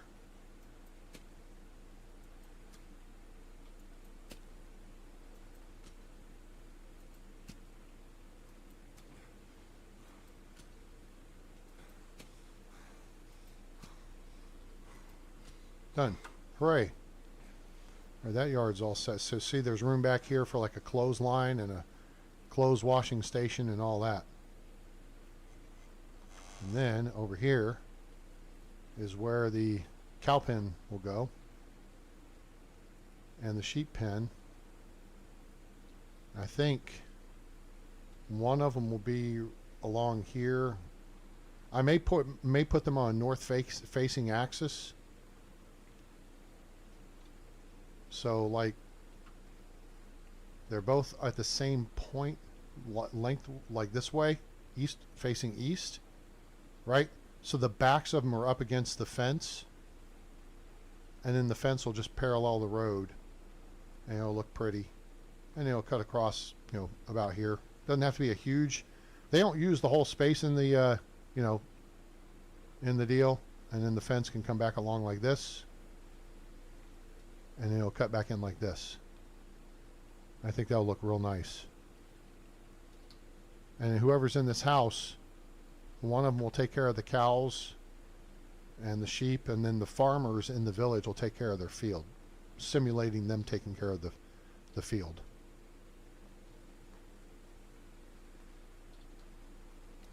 Let's see here. Let's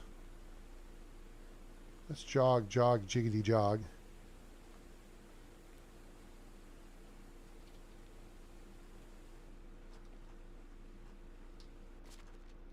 And see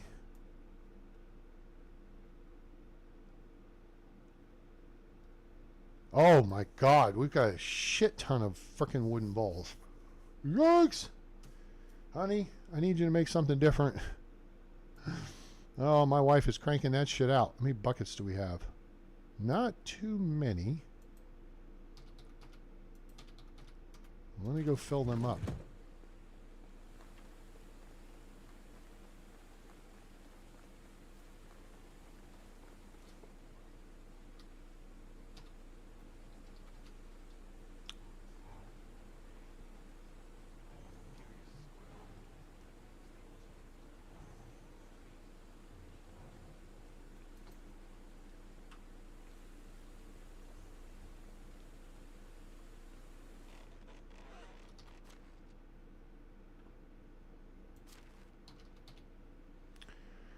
Okay, let's see what we got here.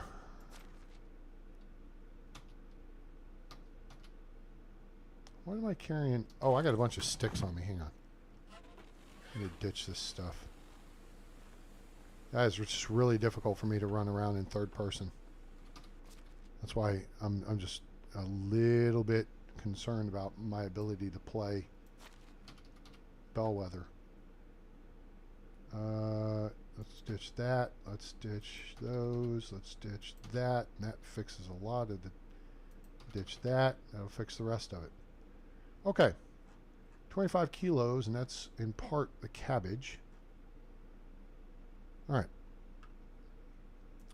Let's grab 40 bowls.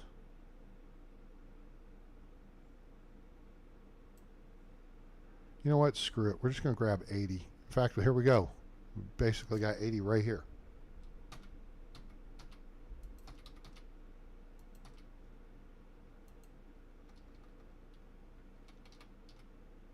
All right, so here's 80 bowls. Not sure if I'm going to be able to haul all this, but we're going to try, and I'll use a potion of weight if necessary. So, you want to see what this does money-wise? Do we want to make beetroot? Do we want to make soup, or do we want to make pottage? Oh, wait, I got to see if we got enough meat. Oh, hell yeah. Yeah, we got meat. We have the meats. You want to see what soup does or pottage?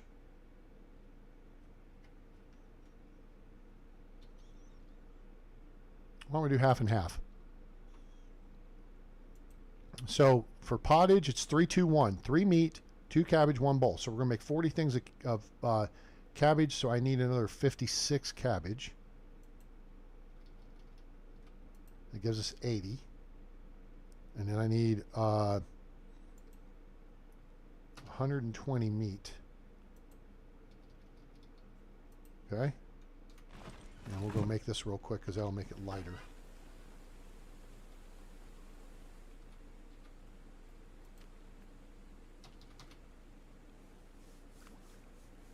And then we'll go over to Danica to sell the stuff, and I'll show you that spot. Let me show you the special spot. There's a special spot you should know about.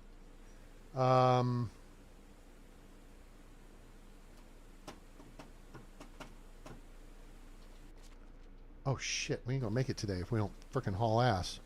Damn it. I didn't realize it was so late. Okay, so now we have 40 bowls. Soup is 4 meat. So we're gonna need 160 meat.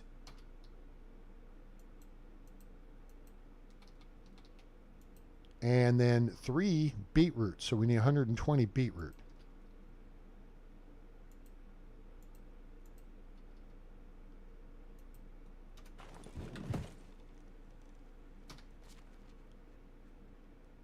The problem is I'm further away from the... All right, so now we're going to do REF.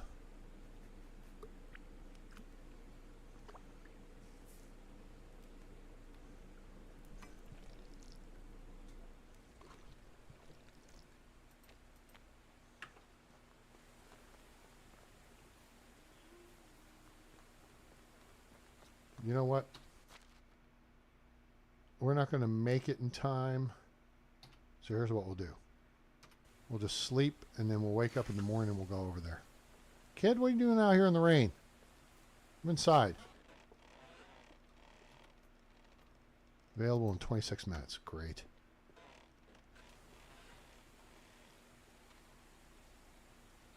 Oh, I need to go get...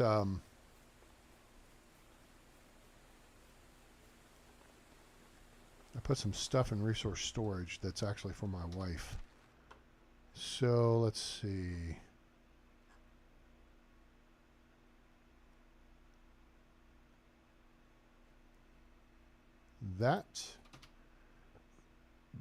Excuse me. So we're making flat straw hats. Those sell for somewhere around 60. Fishing spears sell great too in 2.0. But they changed the recipe on them. So now, instead of one log, one stone, and one linen thread to make one fishing spear, it's 2 logs, 2 stones, and 1 linen thread to make 2 fishing spears. But I think they nerfed their durability. So if you have your game up sometime, look and see what the durability of a fishing spear is. So now they're only 20. I think they were higher durability before. So they lasted longer. Now you can make them easier because they're cheaper. But there is a hanging but there.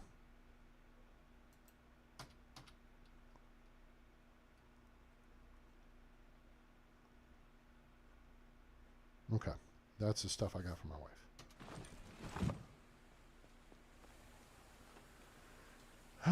So yeah, I got to figure out what we're going to do back here for a public bath.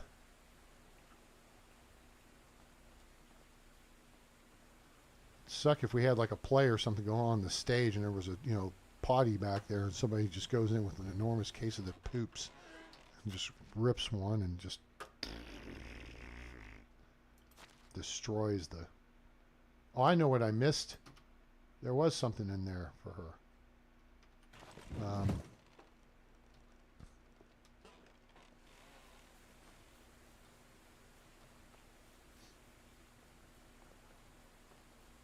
I think it's a coverlet. Now I gotta go back to the old house and clean it out.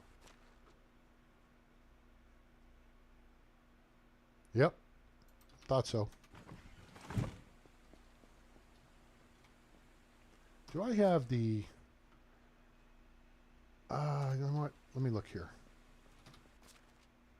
Are we making daub? We are not. I need to make some daub. Yeah.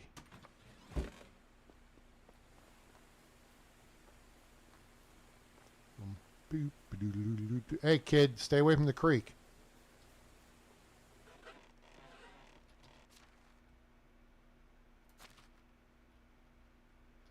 All right, let's put all this in here. All this in here. Oops, I goofed something up there. I put 23 and then managed to put one back. Oh, oops. No, it's the damn thing's full. Okay. I have a plan. We'll go put it in resource storage, because if you put it in food storage, your people will eat it.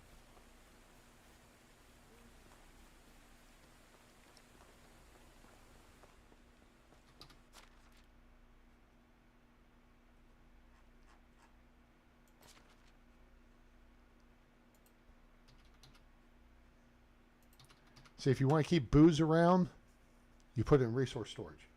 Then your people won't consume it. They'll consume it if it's in food storage. Okay, daub, yes. Which this is a little bit of a... No, it's, you know what, it's not too bad. Ideally, I would prefer to have...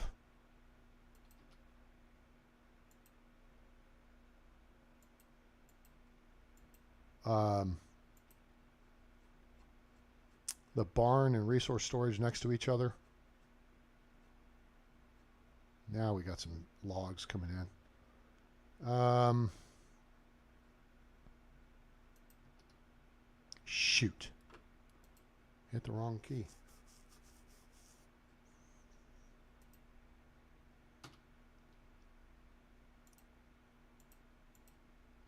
I think I just need 150.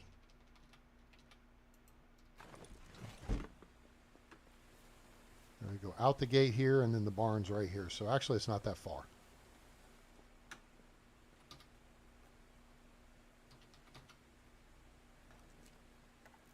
Then we finish up our house and work on a couple of the other houses, get them daubed up.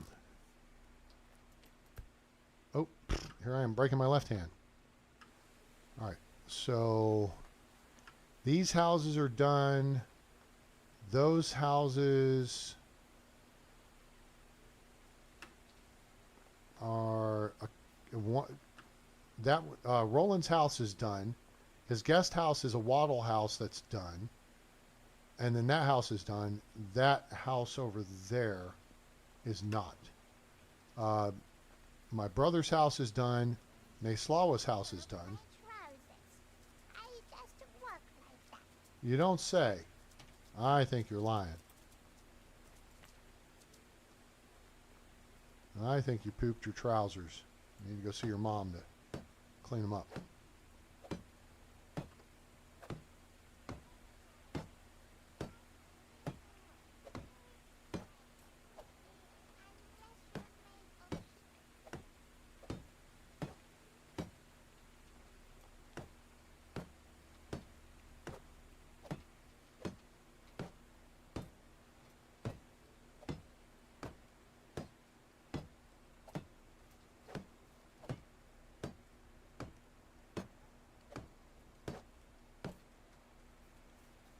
That's it. All right, my house is done. Hooray. So let's head over here. And I think this house is done, and that house is not.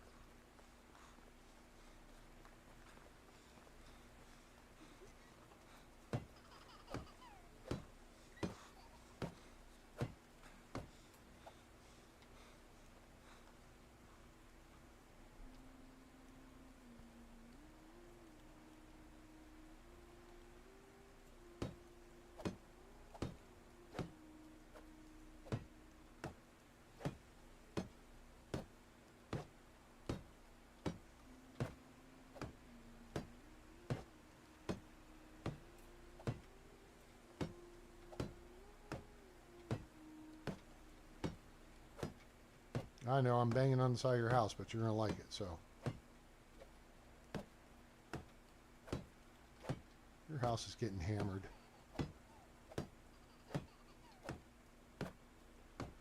Anybody else got any questions on the game? I hope you're enjoying it. I'm A-Train, and this is Medieval Dynasty, now available on Steam from RenderCube Games and Toplets Productions. It's a lot of fun. It's a medieval era role-playing survival city builder game. Okay, so that takes care of those houses. Now if we look at our people, see how their happiness is going up. See, Robert's going up because his house just got insulated. Agnes, I guess, already pinged out, so she's good. So this is Frida and Miroslav and Mila Brat's house.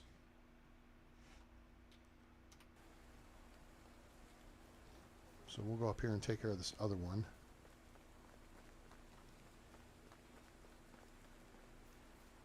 Oh, we got a couple up here to do.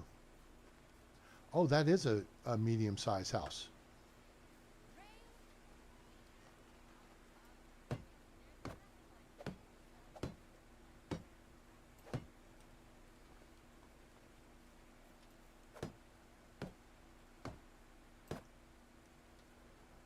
$36. I don't think it's going to be enough to get the whole thing done, but we'll get most of it. So the solid walls are 8. You always want to start with the least work to activate your builder trance. So that's why you start with like the gable, which is only 4.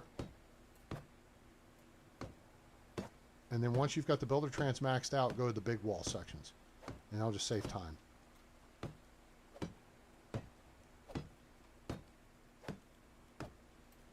All right, so now they need still 6, 12, 18.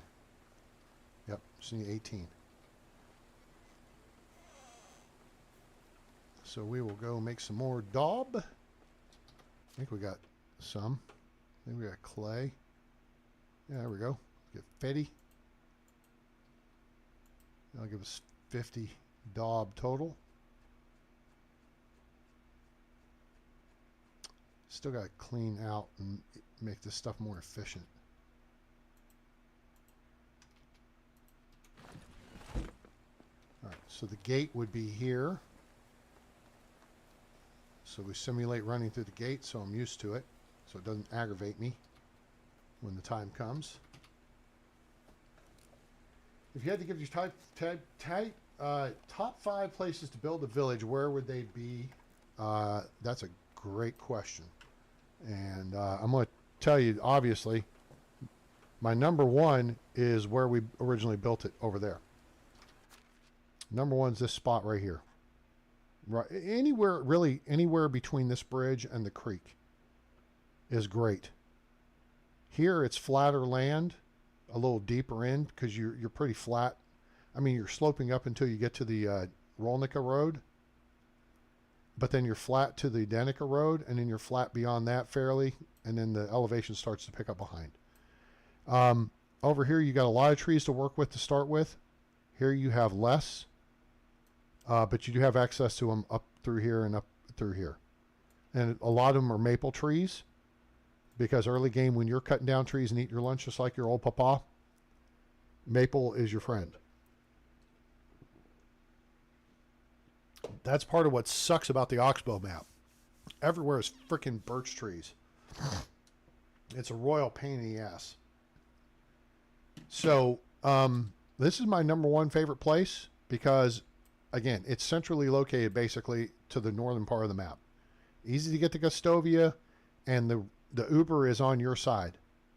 Easy to get to Danica, the Uber's on your side. Just keep in mind that there's a bandit camp that can spawn here, and 4 knuckleheads will kick your ass. There's a cluster of trees right about here where I've seen them spawn before too, but it seems less regular. And then you have the fun idea that bandits can spawn, a camp can spawn here, and bandits can spawn here, or here, or here, or here, here, the North Cave, here, along this bridge, here. Got a lot of bandit action here, further down here, over here. I mean, the northern half of the map is just, it's where I like to play. Okay, so that's my favorite place and my reasons why. Central location, you're right on the water. There's good fishing if you want to do the fishing yourself. It's easy to get to Gustovia and Danica, which are your 2 big markets. You can get across the bridge to access Borowo, Branica, and the North Cave. Tutki, Rolnica, and Lesnica are a little further afield, but easily reachable, especially if you just run down here and catch an Uber. Okay. So that to me is number 1. Number 2, so when I've played the game, I built my first village right here on what we called Riverbend, and I let my people choose where they wanted. One was going to be over here, which is the most popular place for people to build villages because it's huge, it's flat, but it's nothing but stupid birch trees, and there's not many of those. So early game, it's a pain in the ass until you get a woodcutter shed up and going, and they're bringing in the logs for you. So that was choice 1. Choice 2 was where we're at. Choice 3 was Riverbend, and the people picked Riverbend, so we went with Riverbend. And it was neat. It's really pretty over here. The challenge is it's uphill as you come away from the river. So you can build houses along the river's edge, and you can build some buildings along the other side of the path, and then you can build along this upper path up here. But this is pretty steep going uphill away from one path to the other, but that makes it good for your farm fields. So you can just build your fields on those, and that was pretty cool. Otherwise, I've been building my village here. Other places, over here is not bad, but you're that much further away from the good markets. This, I already said, it's great, big, open, kind of centrally located between Danica, Rolnica, and Tutki. Okay. There's a lot of cool spawn stuff along the lake and whatever, but it's all birch trees, and that's a pain in the ass. Getting to the North Cave, you got to go all the way over there. Central Cave is really out of reach. That's way over here. You almost would go to Lesnica Cave, and that's way down here. So now I'm just going to go on popularity from what I've seen online. A lot of people like building on the west side of this lake right here. I don't advise it for a new player, but unlike for like your second village, that's fine. A lot of your primarily birch trees and spruce trees. It's a cool view of the lake, and then you can work the lake. You've got a lot of animal threats in the area though, with pigs, wisent, wolves. I mean, there, and then I think there's another pig spawn here. There's wolf spawn over here. I mean, they're not the worst thing, and you can take them out. But getting the materials in, then that's the trick. And although you have easy access to Denica, that's the only town you kind of have easy access to. You have to go cross country to get to Lesnica, and you've got a big bandit threat right here, and maybe another one here. And here you're actually working through one or two wolf spawns to get there. So there's a threat problem. And here there's no threat. The closest threat is Piggy, and that's it. Nothing else in this area is threatening. Okay? And nothing in this area is threatening. Your closest threat here are wolves over here and wolves down here. We're nowhere near that. And then you have good hunting here as well. So anywhere along this road might be my next choice. The west side of the creek. You've still got a lot of maple trees to choose from and cut down, and then there's birch trees that you can just clear out. So it's a good location. Again, it's still in easy range of Denica, Uber, go wherever you need to go on the map. Some people will build up here on this plateau, up above where we are. Above, it's west of the start point. It's barren, so there's not a lot of trees to work with, so you have that initial drawback. But you've got access to a lot of trees along the hillside here. And then there's a forest up in here. And it's easy access to the central cave.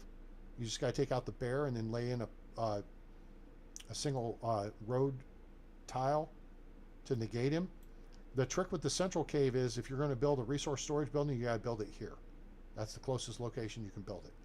So then you got to shuttle shit in and out of the cave to the mouth, and then you got to shuttle it to the resource storage building back and forth. Otherwise, the north cave is much more beneficial because you can build your resource storage building right here, right outside it. Go in, fill your pockets. When you're overloaded, come out, dump it, back in, fill, back out, dump it. 3 to 4 trips, you're done. A lot of the camp spawns are related to wolf spawns. Yes, that's the case over here on the west side. You'll find there's an active camp spawn and an abandoned camp spawn that are both fairly close to this wolf. And this is a road I avoid, is Rolnica the Lesnica.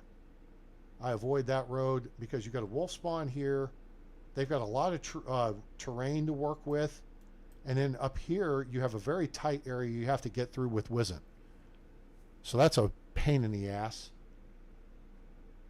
And real trick to work with and work through. Now, the other dangerous road, that's arguably a dangerous road. Lesnica to Jezerika is a very dangerous road. You got bear spawn right out here outside the cave, and I think it's just within range of the road. I think there's wolves there's pigs at the north end. There's wolves here. It gets very steep and treacherous. There's Wisent in one of those areas, and then there's boar as well. All 4 of the threatening animals are along this road. Not advisable for a relatively new player. Coming through here by the Jezerika Cave, there's bears. This road here is fairly, it can be dangerous if you get the camp spawn here because they have pikes and they have a shooter with a crossbow. So if you're not prepared for that, you got to be careful. Engage the tanks, take cover so the crossbowmen can't shoot you. Engage the tanks, kill them, and then get into the shooting fight with the crossbowmen.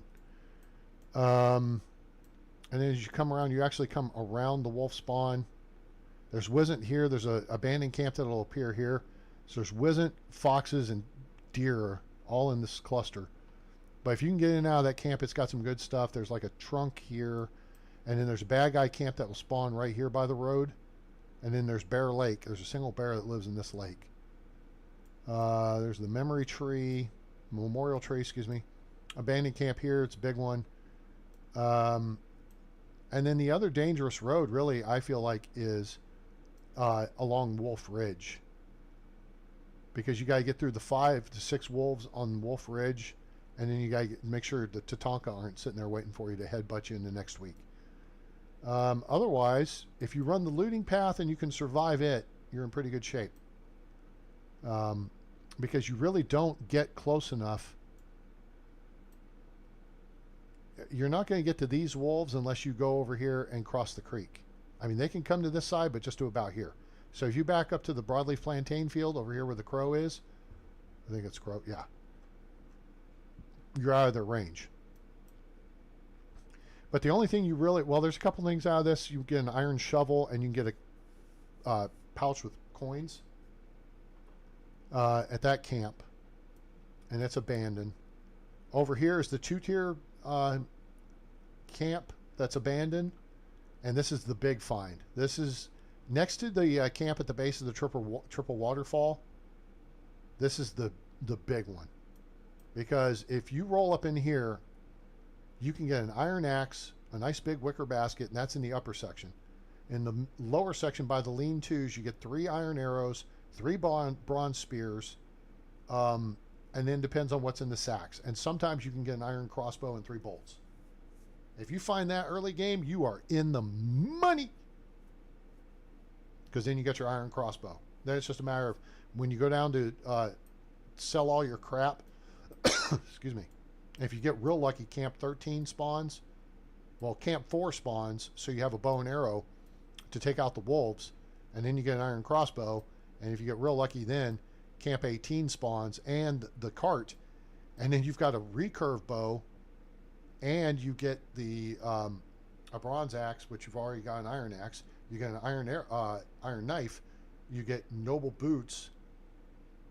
You get so much crap. Then then the trick becomes hauling all that weight into Gustovian. Sometimes you just have to pick and choose, drop shit along the road, sprint in there, sell your stuff, and then run back and pick it all up and just stockpile it so that you can sell the next morning, and then spend the first night making stone knives. So now I know people have built their villages over here and over here. Those are just too far out of the way for me. I think we had discussion at one point. Some people have built it over here. There's a abandoned camp here, and there's also pigs. There's wisent spawn right here. There's an abandoned camp that appears right here. There's a manned camp that will appear right here. That surprised me one day. There's just 2 knuckleheads. There's a manned camp that will appear here. The bear spawn is up here, and it can range down to the edge of the water, and that's about as far as he can go. But you can get around him to operate to Hornica Cave. So the bear up here doesn't really guard the cave like it does in the central cave in Jezerika Cave and Lesnica Cave. This one's accessible around the south road. You can avoid the bear, or even lakeside, you can avoid it and get in and out of there. And if you build a resource storage building, you can build it right about here. So just not right outside the mouth of the cave like in the north cave, but it's close enough that it's pretty much in and out like the burger. Now if you go to the to Jezerika Cave, which is here, there's a bear spawn. You got to put down a path section to cancel that out, and then build your resource storage building over here. And it's a little bit of a trip in and out. But I don't see much reason to do that, personally. If you stay on the north side, I mean, it's some people even built around this this lake right here. Somewhere down here is the render cube name written in stone with stones.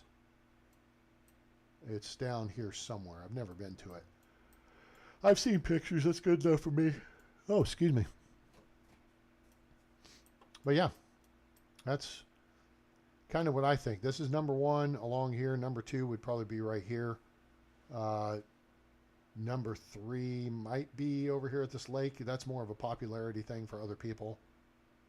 Anywhere along here, down, it's fairly flat. You got tons of stone.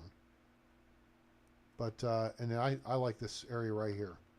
You're close to Gustovia. You can just go Uber over to Denica or down to Hornica if you need. But you got the couple of villages to go find people.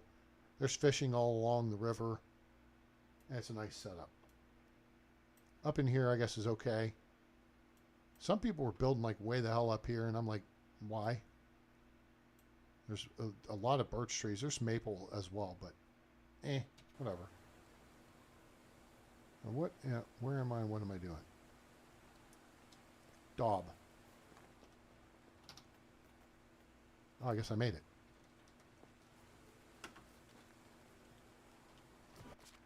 Yep, there we go. Okay, cool.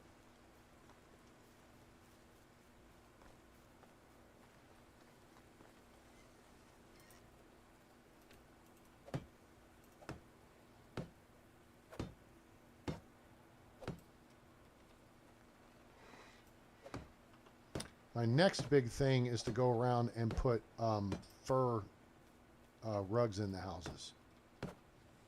That's my next big decoration project. But this will get everyone's happiness because they have shutters and they have insulated log homes. This will get their happiness up to at least match where it is present. I'm actually going to do the back section first. And it'll be easier to see from the front, and that'll remind me that it needs to be done.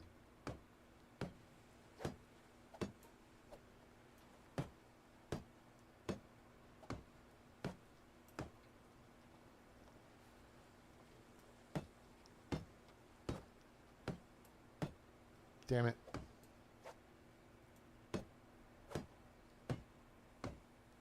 Bellwether or Bellwright? So Bellwright is just released for like streaming and what have you today.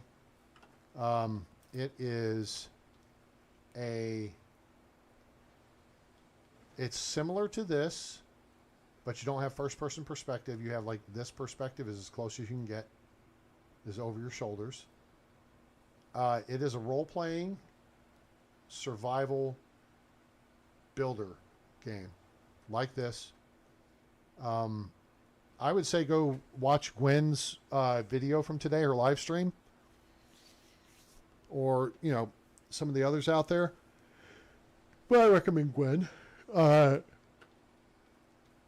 And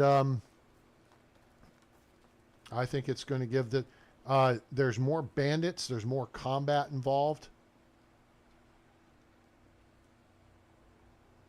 So that's a consideration because some people don't like that. So like in Farthest Frontier, you can just turn that off.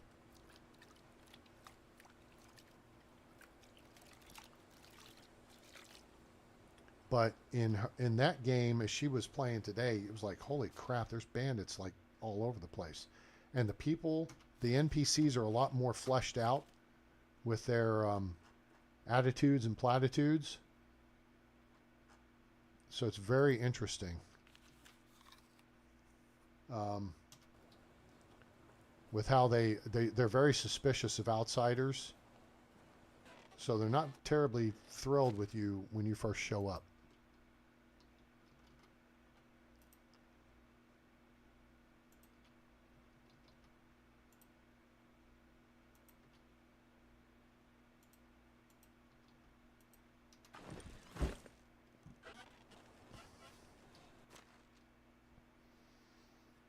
Why am I? Oh, I guess it's all the potions, right? Because there's 1 kilo, 2 kilo. Oh, I got 2 kilos of potions on me. Plus my hammer. Plus a kilo of... I don't need all this St. John's wort.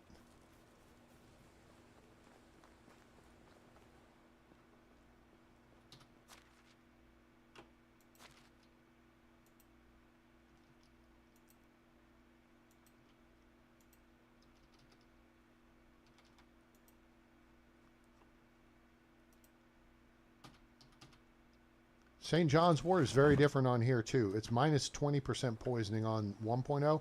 It's minus 2% here.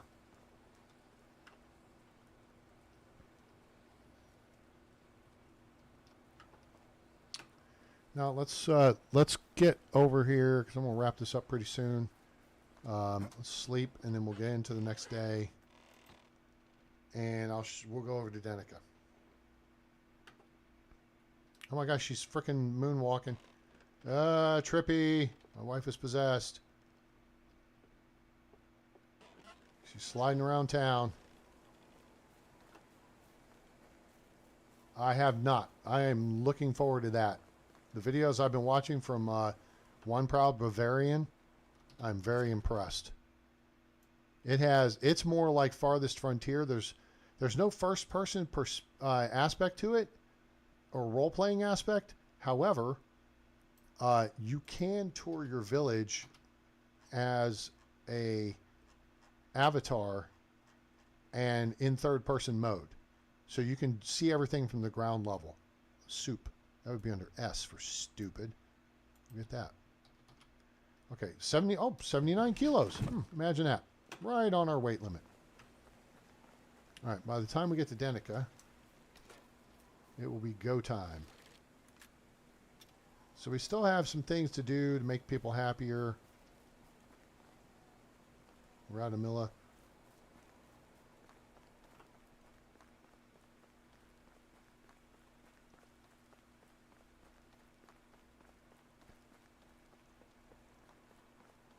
It is a froggy day. I do not like froggy days.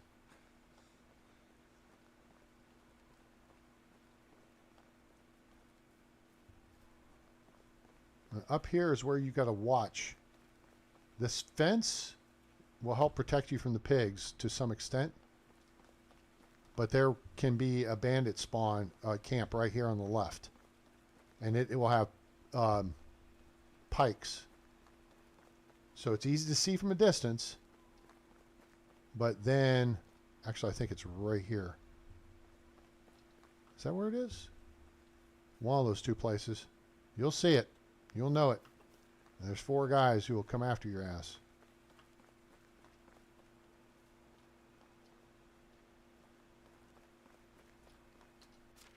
Okay, it's about to be 8 o'clock. Well, I might make that happen for you, Miss Stephanie, just because you asked. Is merely a shadow of the old. Always good to see a new. Have a good day. God, maybe you should cut back on the smoking there, lady. Jeez. Oh, here's Matilda. How can I help you? Only the best. Oh, she got 2,300 coins. Okay, you ready? Ready? Pottage. We're going to just sell 1. Now, see, it says down here it sells for 40. We get 31.9 coins out of it because we have 30% higher selling, right, with barter with 3 points in it. All right, so 1,276 coins for 40 pottage. Boom. And then soup. It sells for 50. Our price is 40. Yep. She'll buy 1,000 coins. And there's a quick 2 grand. Take care. Smell you later. Kinga Rauk. Where's Kinga Rauk? There's Kinga. She's right there. She's coming right for us. That morning. How do you do? Only the best products here. Yeah, well, here's some soup for you.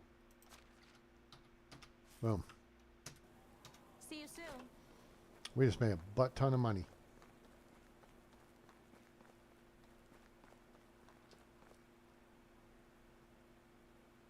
Have I been to Lesnica this season? I think I have.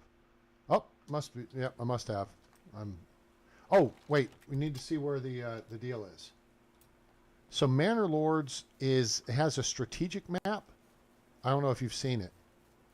It has a strategic map with several territories on it. Okay, so remember what I said? Here's this first rocky outcropping. All right, and there's like the first one, the second one, and then the third one. It's up above this third one. And you'll know it's there because there will be a pile of stones right there, and you'll see it sticking out of the rock right there. Okay. I dropped stones down here, but I think I don't know, complicated things. So you just come over to this schmutz right here and just run right here, and you'll see it sticking out of the face there. Face.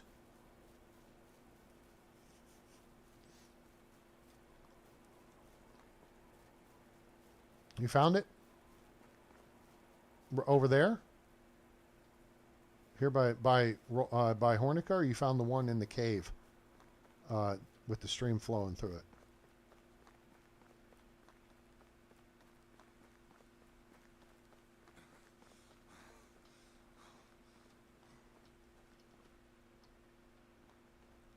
No reason to come back to camp empty-handed, is there?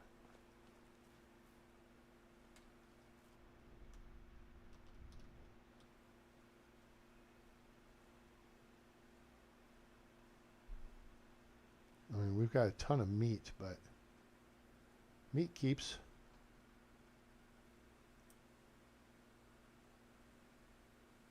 Really? Smile. Your face.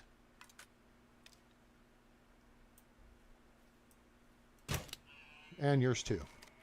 Quick draw McGraw. Damn. I got one of them. I think I got the female. Nope, I got the male. The male's reacting like, oh, hello. There's a cart up here with cherry wine, apple wine. Which wine do you want? A wine bottle. I'll take the empty wine bottle. Oh, that's a potion. Hold it. Potion of instant cure in case you poison yourself. All right, anybody around? No? Oh, somebody done shot these people. Guess what? Now we have a reason to go back into town. Oh, there's pear wine. Which one would you prefer?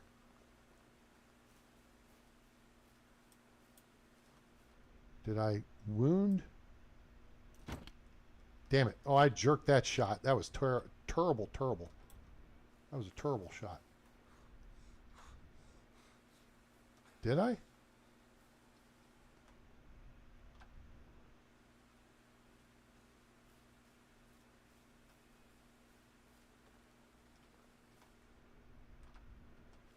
I don't want the lynxes to get the impression that I'm hunting them.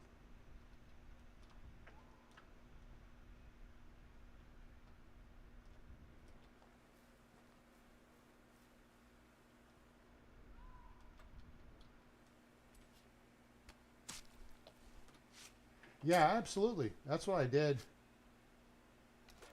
Danica Patrick. That's what I did, is I watched people play the games and then I make a purchase decision. Urgh. Saves money. Yeah, and that's why I was watching and was concerned about Bellwright. I mean, I'm on the list for early release, although it's interesting because Gwen has some information. She did some research on the developers and stuff, and apparently they don't have the best track record, so it's gotten a lot of negative early reviews because of their history. And oh, here we go.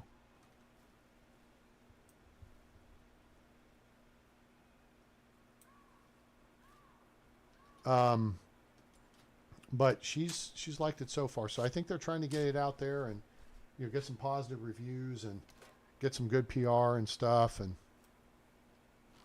all right, listen. Damn, you turned around and went back the other way, huh? Like, hell no, I ain't going that direction.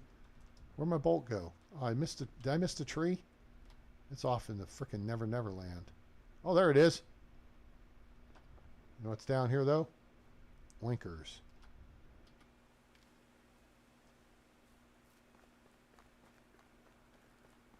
All right. Who wants the wine?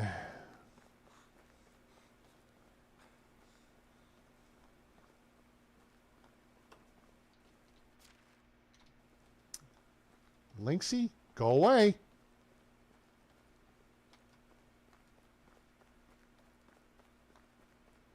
Little snot. Got a moratorium on shooting them. Them and foxes because they're cute, but don't think I won't. One of them came up and bit me one day. That pissed me off. Kangaroo. How do you do? Good. You still got some money? I've got it. Well, so just buy these. And buy this. And sure, while we're at, buy that. See, that potion's not worth potions aren't worth shit anymore. So the wine, cherry wine, apple wine. Okay. Goodbye.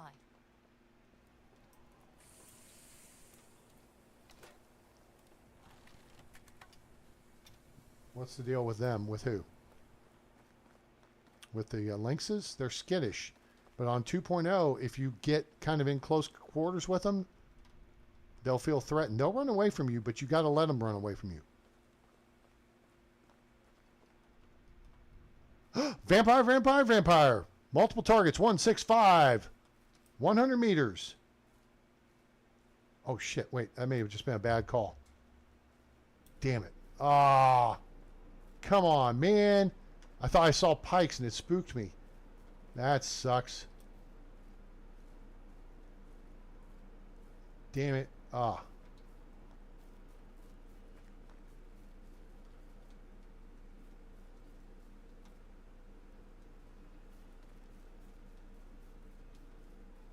Shoot. That sucks. I may have gotten you guys all fired up. Oh, hey, train's going to have some action. Nope. Nope, nope, nope, nope, because they'd be right through here. They've added these bushes in, though. That makes it harder to see. This is the clearing where their camp will be. This one will have pikes, too. Dedica's just not a safe place. There's like multiple bad guy spawn points around it.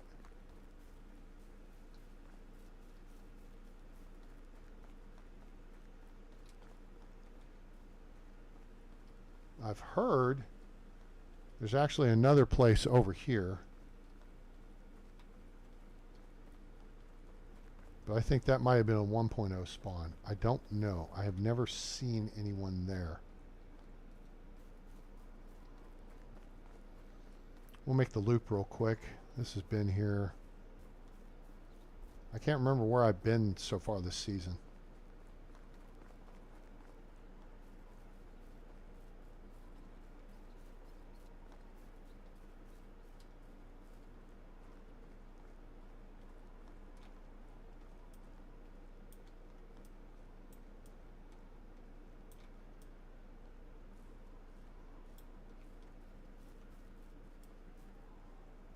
No knuckleheads at the bridge. No knuckleheads at this bridge. Oh, what's the deal with them? That's what I was telling you is they apparently don't have a great history of delivering, or they'll develop a game in early access and then stop. Okay, big camp would be here. Lots of good clothing and stuff.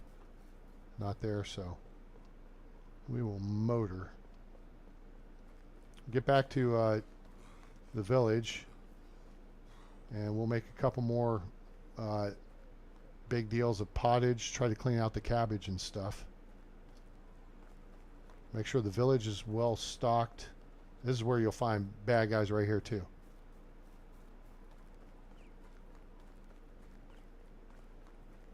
And I thought there was a second spawn point for them along here on the right, but it must be more rare or not here on 2.0. They might have taken it out.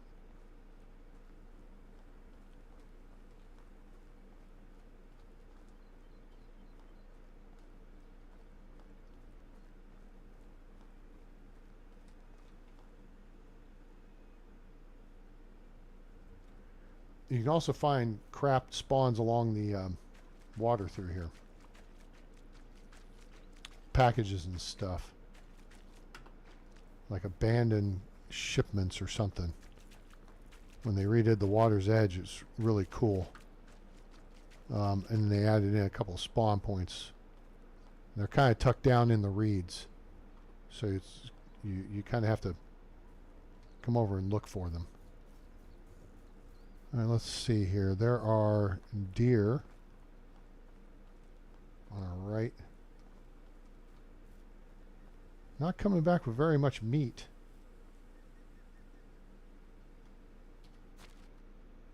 36, 45, 15 meat for bucks. Now, if you go too far in here, you will wind up getting into the wolves. See where I am? This deer spawn is adjacent to this wolf spawn. I guess if the deer get far enough over, the wolves will go after them. And I got attacked, was a couple weeks ago or so, and that threw me for a loop. I was like, oh, hell no. Because I wound up wandering too far in and wasn't prepared. There's an abandoned camp right there. Hello?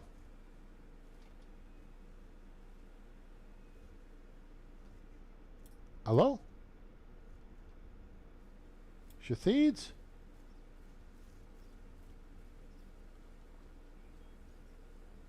This really should trigger somebody to come out and play. Money. Take your money. Shut up, wolves, or I'm coming after you. There's your warning. That's 120 coins. Hello? Hello? Hello? Hello? Is it? Is it? Or is it 25?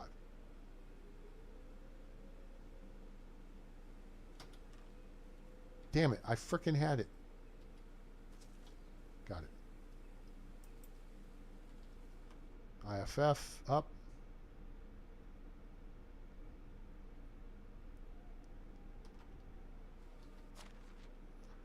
Okay. Poison. Never trust a big butt and a smile. The other thing is these little fart knockers will sneak up on you. There's a pouch.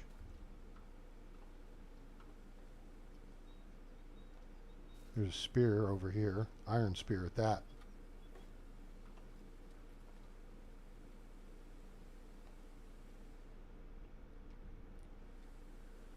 What else is there? Let's see. Let's see. Let's see. Let's see. Let's see.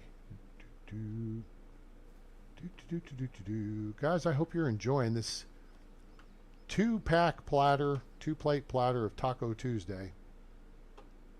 I'm about to wrap this one up. Okay, I think we got what we find. All right, I'm fed up with y'all. Y'all, I've had it with your shit. Okay, check this out. There's two of you right there. You shut the hell up. So his buddy's already looking this direction. Now he's dead. Where's your buddy? There you are. Oh shit, he didn't even... Oh, that's a mistake.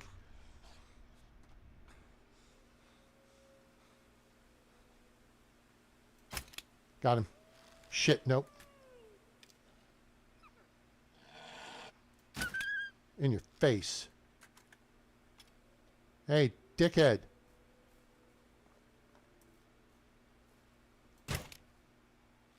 Anyone else? I'm from the Deer Protection Agency. The DPA. Are we clear? Crystal. Okay. Let's clean up this mess. Deer Protection Agency takes care of deer in the area.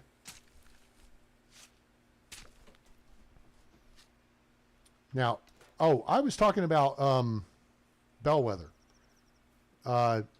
There's no issue that I know of with the devs of Manderlords. I don't even know who the devs of Manderlords are. I have not looked it up. I probably should. Oh, give me that. Thank you. And pull that out of your teeth there, pal.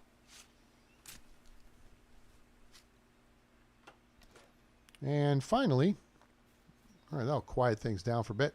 What's up?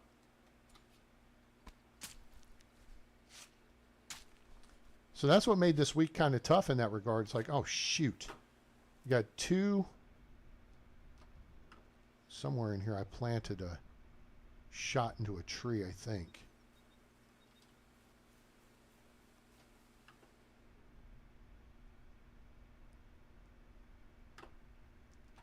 Okay, let's check our loadout.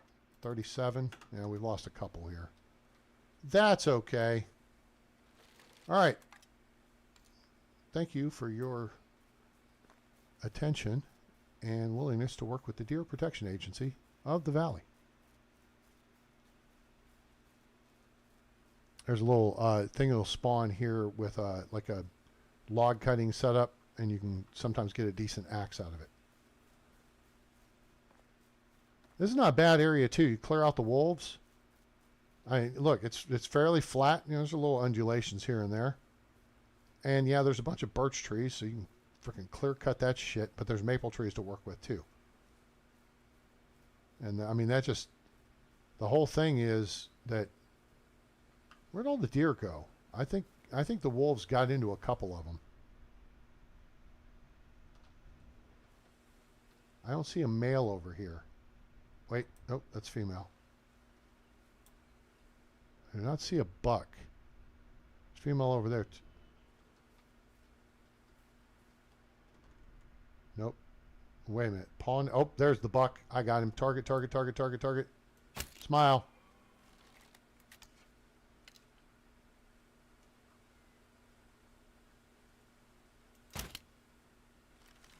Drop it like it's hot. Drop it like it's hot.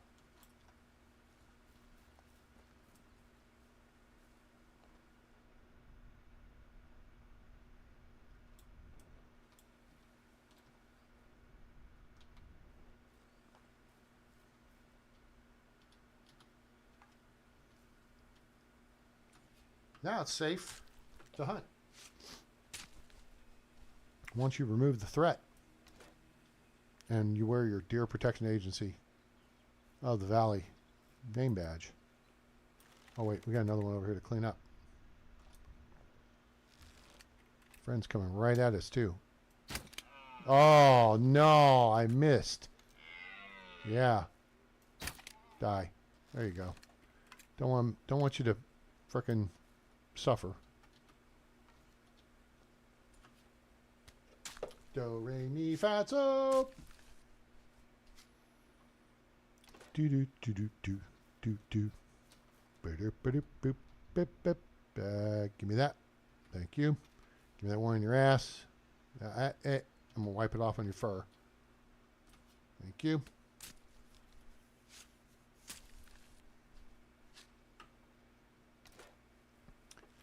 The animations and stuff on Bellwether look pretty impressive. Like Gwen was showing that off earlier, where she was taking her axe out and it looked like she was pulling it off of her belt, not out of nowhere. That was pretty cool.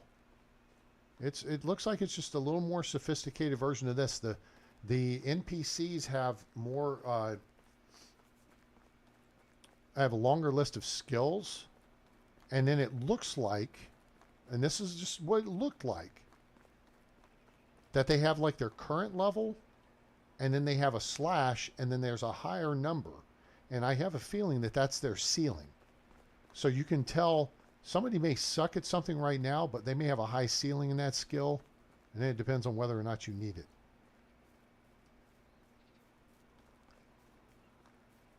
This spawn is not there, but let's go see.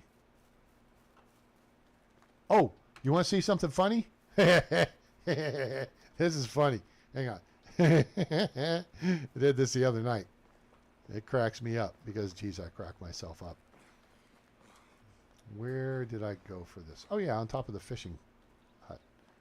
So hopefully...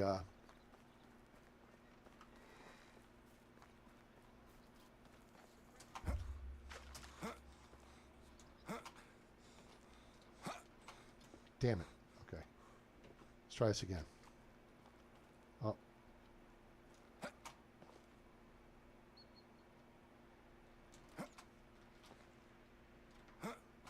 There we go. So, there's our guy out in the water, and there's the little things that look like they're fish, but they're not actually fish. The fish are over there. And unfortunately, he scared them over there.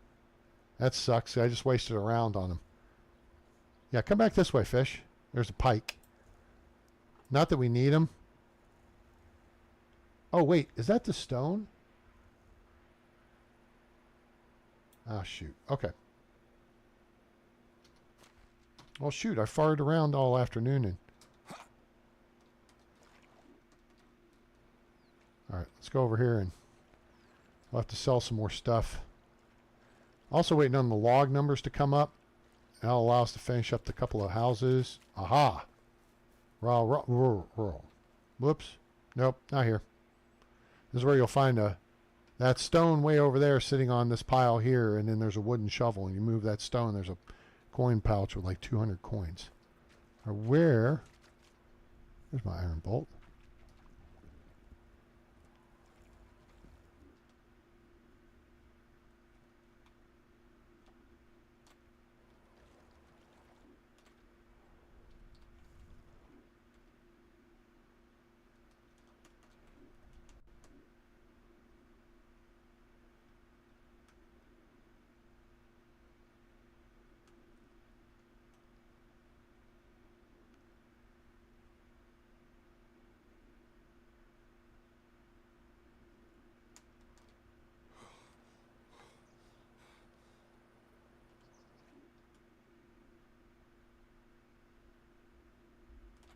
Oh, I don't see him. If the pike come back over to this side, I can shoot him from the roof. It's pretty funny. But it was the fact that Roland was in the water.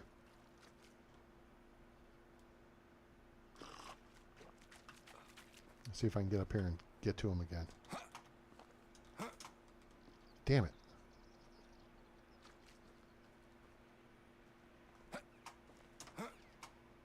Ah, killing me, Smalls.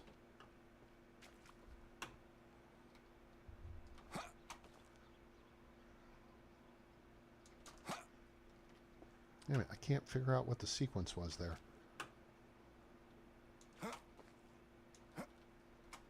Okay, I gotta get a step going in that direction, I think.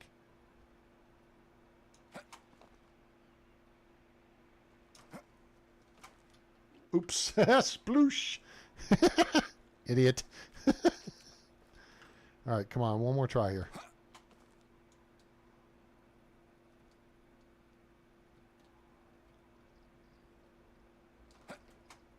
Ah, damn it. All right, nope, missed. Anyway, you saw I could get up on the roof. You can get up on the roof and the fish come over this way, you can shoot them. What are you doing? Shooting the breeze, shooting the fish. All right, we got some meat, like Arby's.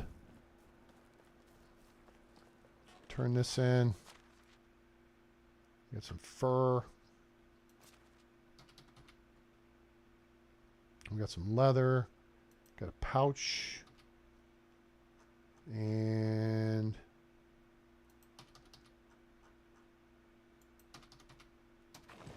let's see where we're at here with some of our... How close are we? How close are we? We still need 234 points. Before I had a fishing spear, I used to shoot the fish with a recurve bow.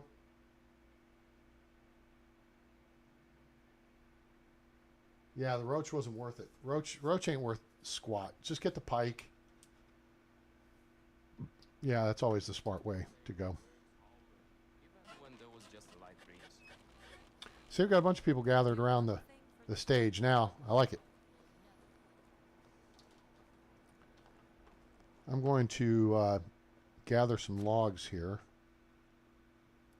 And we'll go around and put a few benches around. So let's get... Oh, we don't need that many. Sure, that'll do.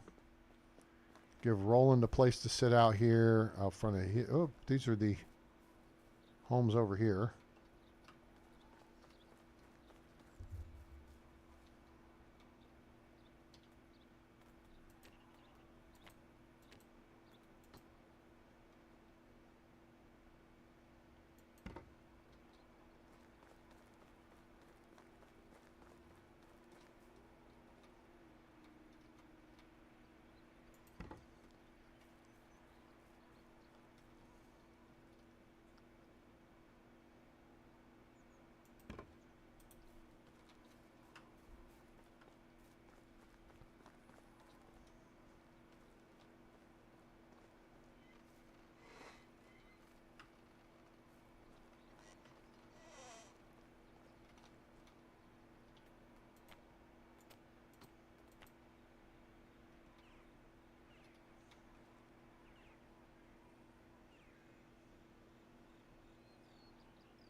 There we go.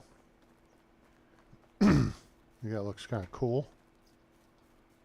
And they will use them.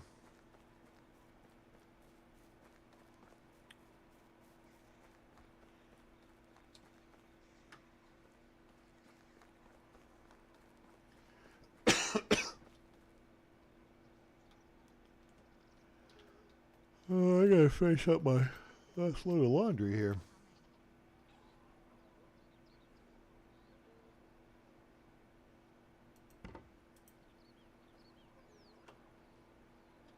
All right, do all the houses have shutters?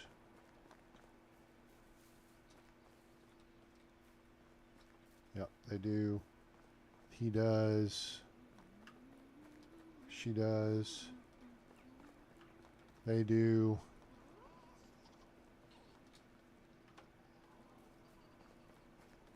They have shutters over here, and everybody's house is pretty well daubed up. Except this house right here. It's unoccupied at present. It has shutters. Okay. So we got to build that house over there. It's going to belong to the shepherd and the moo cow people. And then we got the house over there with the chicken coop. If we build that, I may move that chicken coop over here or something.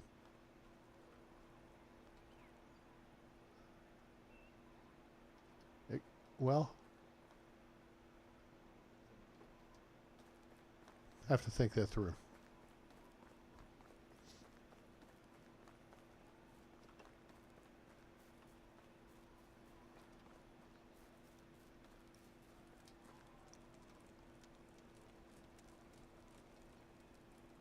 Have I seen you today? I have such a bad memory for faces. There are so many people who look like.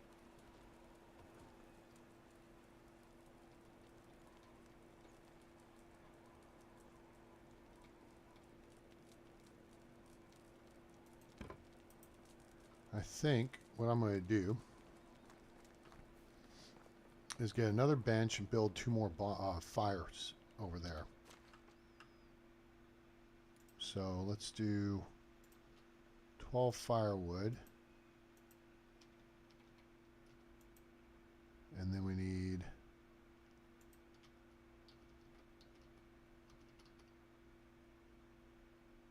some more logs. And then we need 24 stone.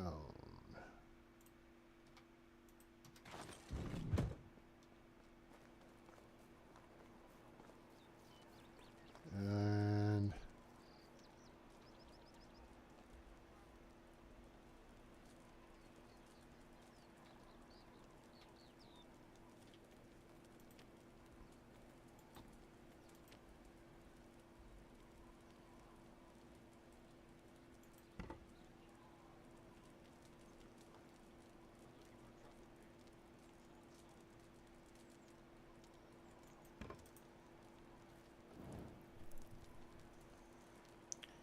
so this should help keep people warm. So 2, 4, 6, 8, 12, 18, 22 people.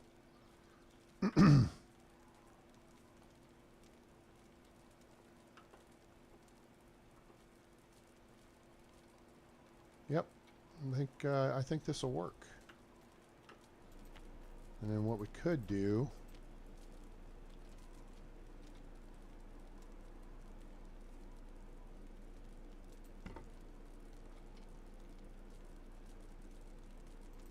see, eventually I want to put tables and benches here on the back. That's kind of the plan there. Okay, I should have gotten rid of all that schmutz. Nope, I still got logs. And I got iron spears and stuff. And you can spearfish without iron spears, or you can spearfish without fishing spears. All right, 22.47.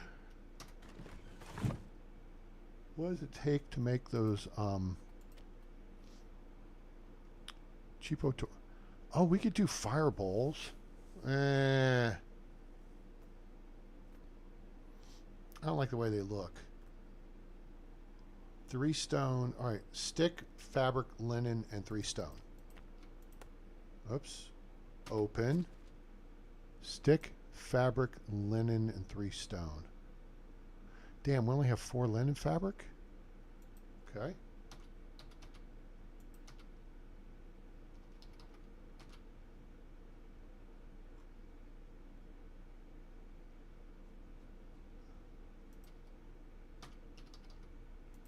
And then 16 stones.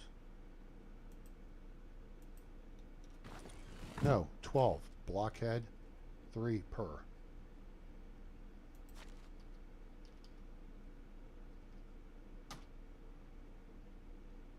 There you go.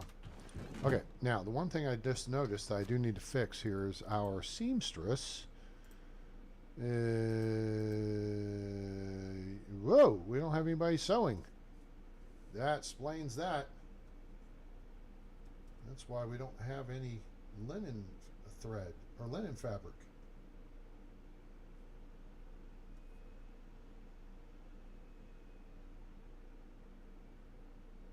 That's Bogdana. Bogdana could work. Yeah, she's a seamstress. Okay. He's got a new job, girl.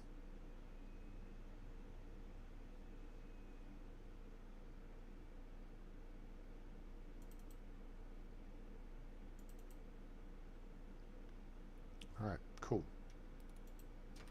Until Neslawa is back, you are the seamstress.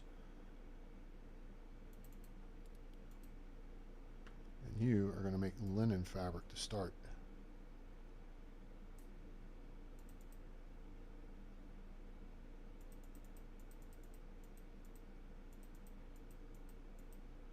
Sure, make a dozen a day. Start making bags. Well, here, day 1.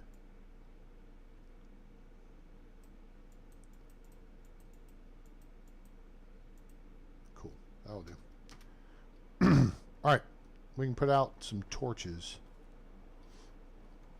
I kind of like the idea of, right, this intersection right here, putting a torch.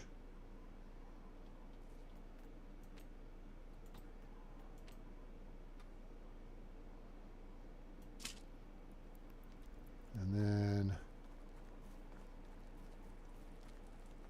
one over here at the bathing spot. Gonna light that up a little bit.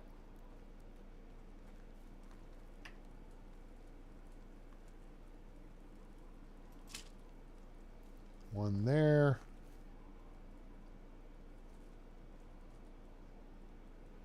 Oh, I've got this really, well, you know what? That works. And one there.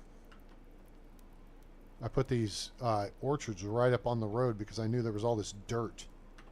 Right? Cool.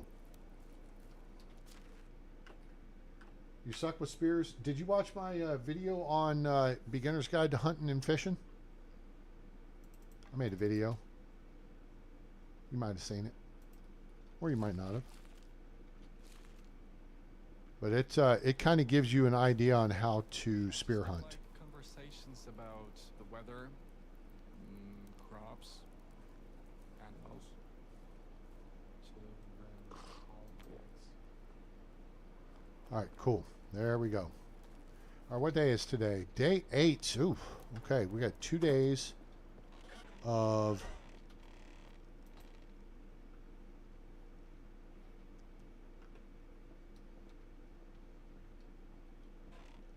at least she can go sliding out of here today like she did yesterday. That was weird. Cool. Beautiful day in the neighborhood. A beautiful day for a neighbor. Would you be mine? Could you be mine?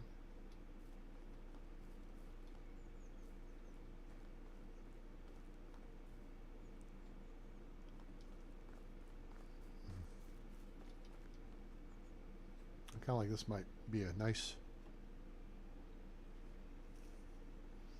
Whoa. Let's go here. Photo mode. C. And back that ass up.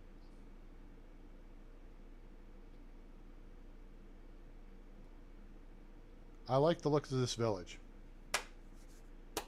Anyway, yeah, watch that video and see if it helps you some. What you got to learn to do is range the animal.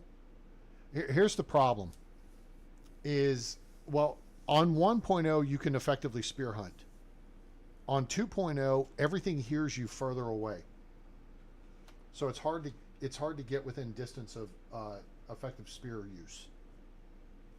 So you're better off just getting an iron crossbow and not even making it sporting. Just shoot them. Shoot them in the head from range, especially the stuff that'll bite your ass or other places. Yeah. I like it. I think that's a pretty picture. Love the fall colors. We just don't have a lot of maples here. We've got trees over there. Oh, hell yes. Absolutely. And I'll tell you why. Besides the obvious fact that crossbows are easier. For one, your stamina, you don't have stamina burn with the crossbow. You have a stamina hit when you first draw the weapon, but then you're not burning stamina as you're aiming down on your target. So that's one. So you can sit there and aim down sight all day long and you're good to go. Two, it has a higher velocity and better range, and it's more accurate with the crosshairs that you get as opposed to the dot for the bow. With the bow, you really have to factor in drop of the projectile so that you hit your target. You don't have to do that as much with the crossbow. 3, it hits a lot harder. Just get shot by one. You'll find out real quick how hard they hit.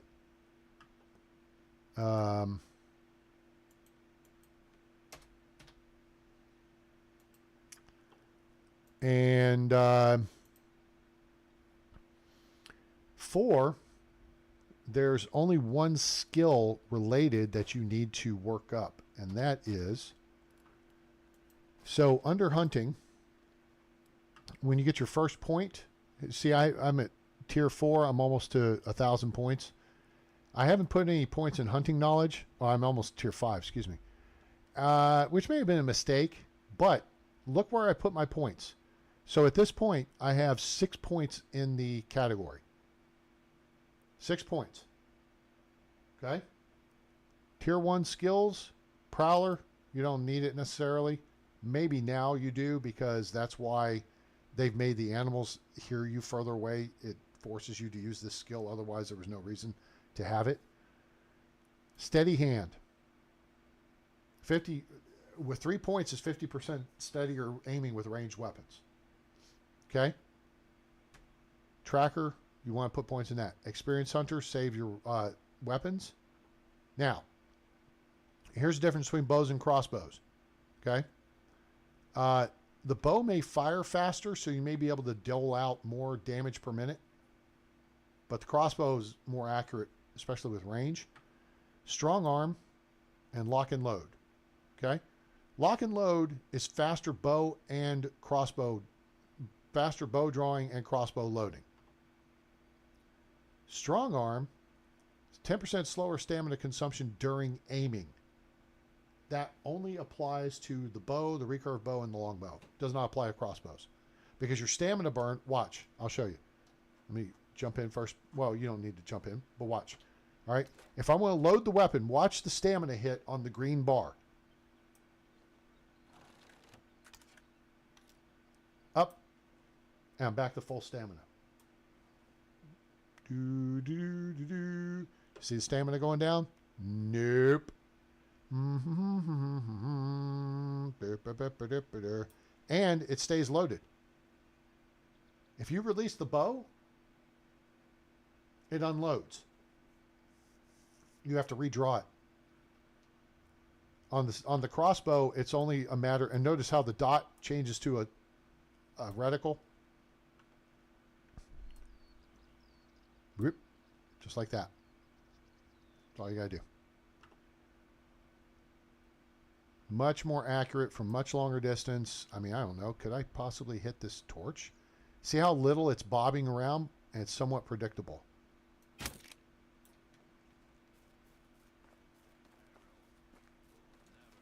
Nope. Or could I hit it? Want to know why I prefer the crossbow to a bow? Do you see what range I was? And I just shot that. I shot that torch.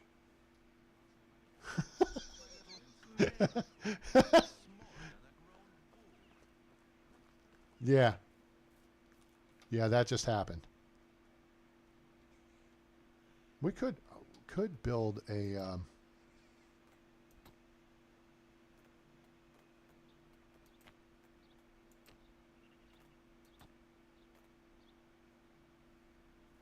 we could build an archery target somewhere. Anybody wants to play truant? No. No one? Nope. You have to work. Go to work. We could build an archery range somewhere. Over by the hunting lodge would make sense.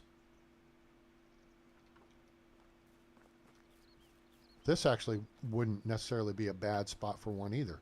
If we walled it in,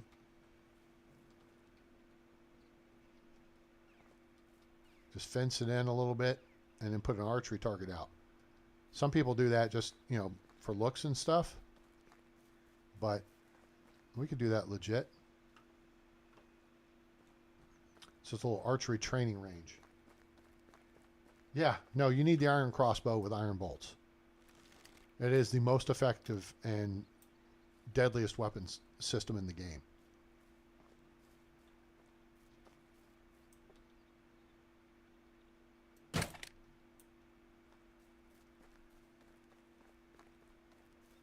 Any questions?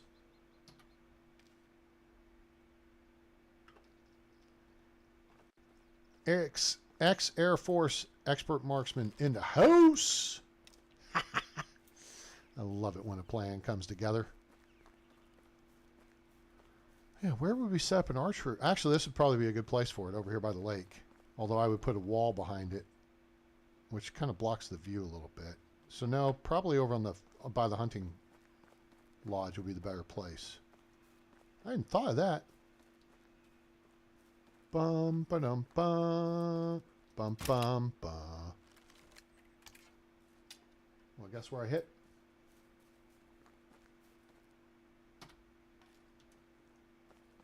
Who needs a big ass target when you got torches?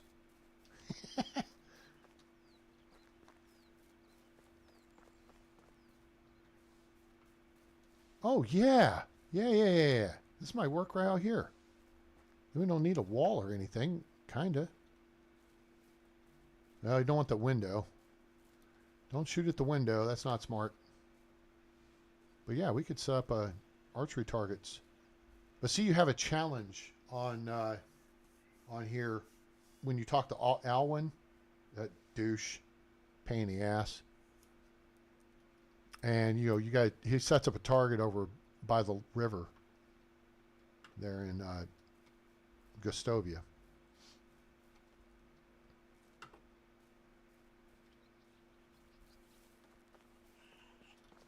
What does that require? We'll dig around with that next time. All right, cool. I already took a picture and everything. Dang it. Come down to the crossroads, tried to flag a ride. I don't know if I had that out, so that's good. That's good right there. All right, let's quick save this. Hit that, hit this, hit that, hit that. I went a half hour longer than I wanted to, but that's okay. It's cool. I didn't get to winter yet. Oops. All right. I hope everyone enjoyed this episode of Medieval Dynasty, now available on Steam from Rendercube Games and Toplitz Productions. Please like, share, and subscribe. Give us a like, throw a comment down below, ask a question. I got answers, or I'll come up with something, or refer you to someone who can answer it. And turn on that bell icon so you know when we go live or upload a video. Stephanie, I enjoyed it. Thanks for hanging out with me. Hope you learned something. I hope it makes your gameplay more enjoyable. Knowledge is power, I think, and that's you know, I feel like knowledge is something designed to be shared. So Appreciate everyone being here. If you want to join the A-Team on Discord, link in the description below. If you want to make a donation to help support the channel financially, we greatly appreciate it. And there's a link to our PayPal down there, too. So, guys, hope everyone has a great day, night, evening, morning, wherever you are on planet Earth or beyond. I'm A-Train. It's over. And I'm out.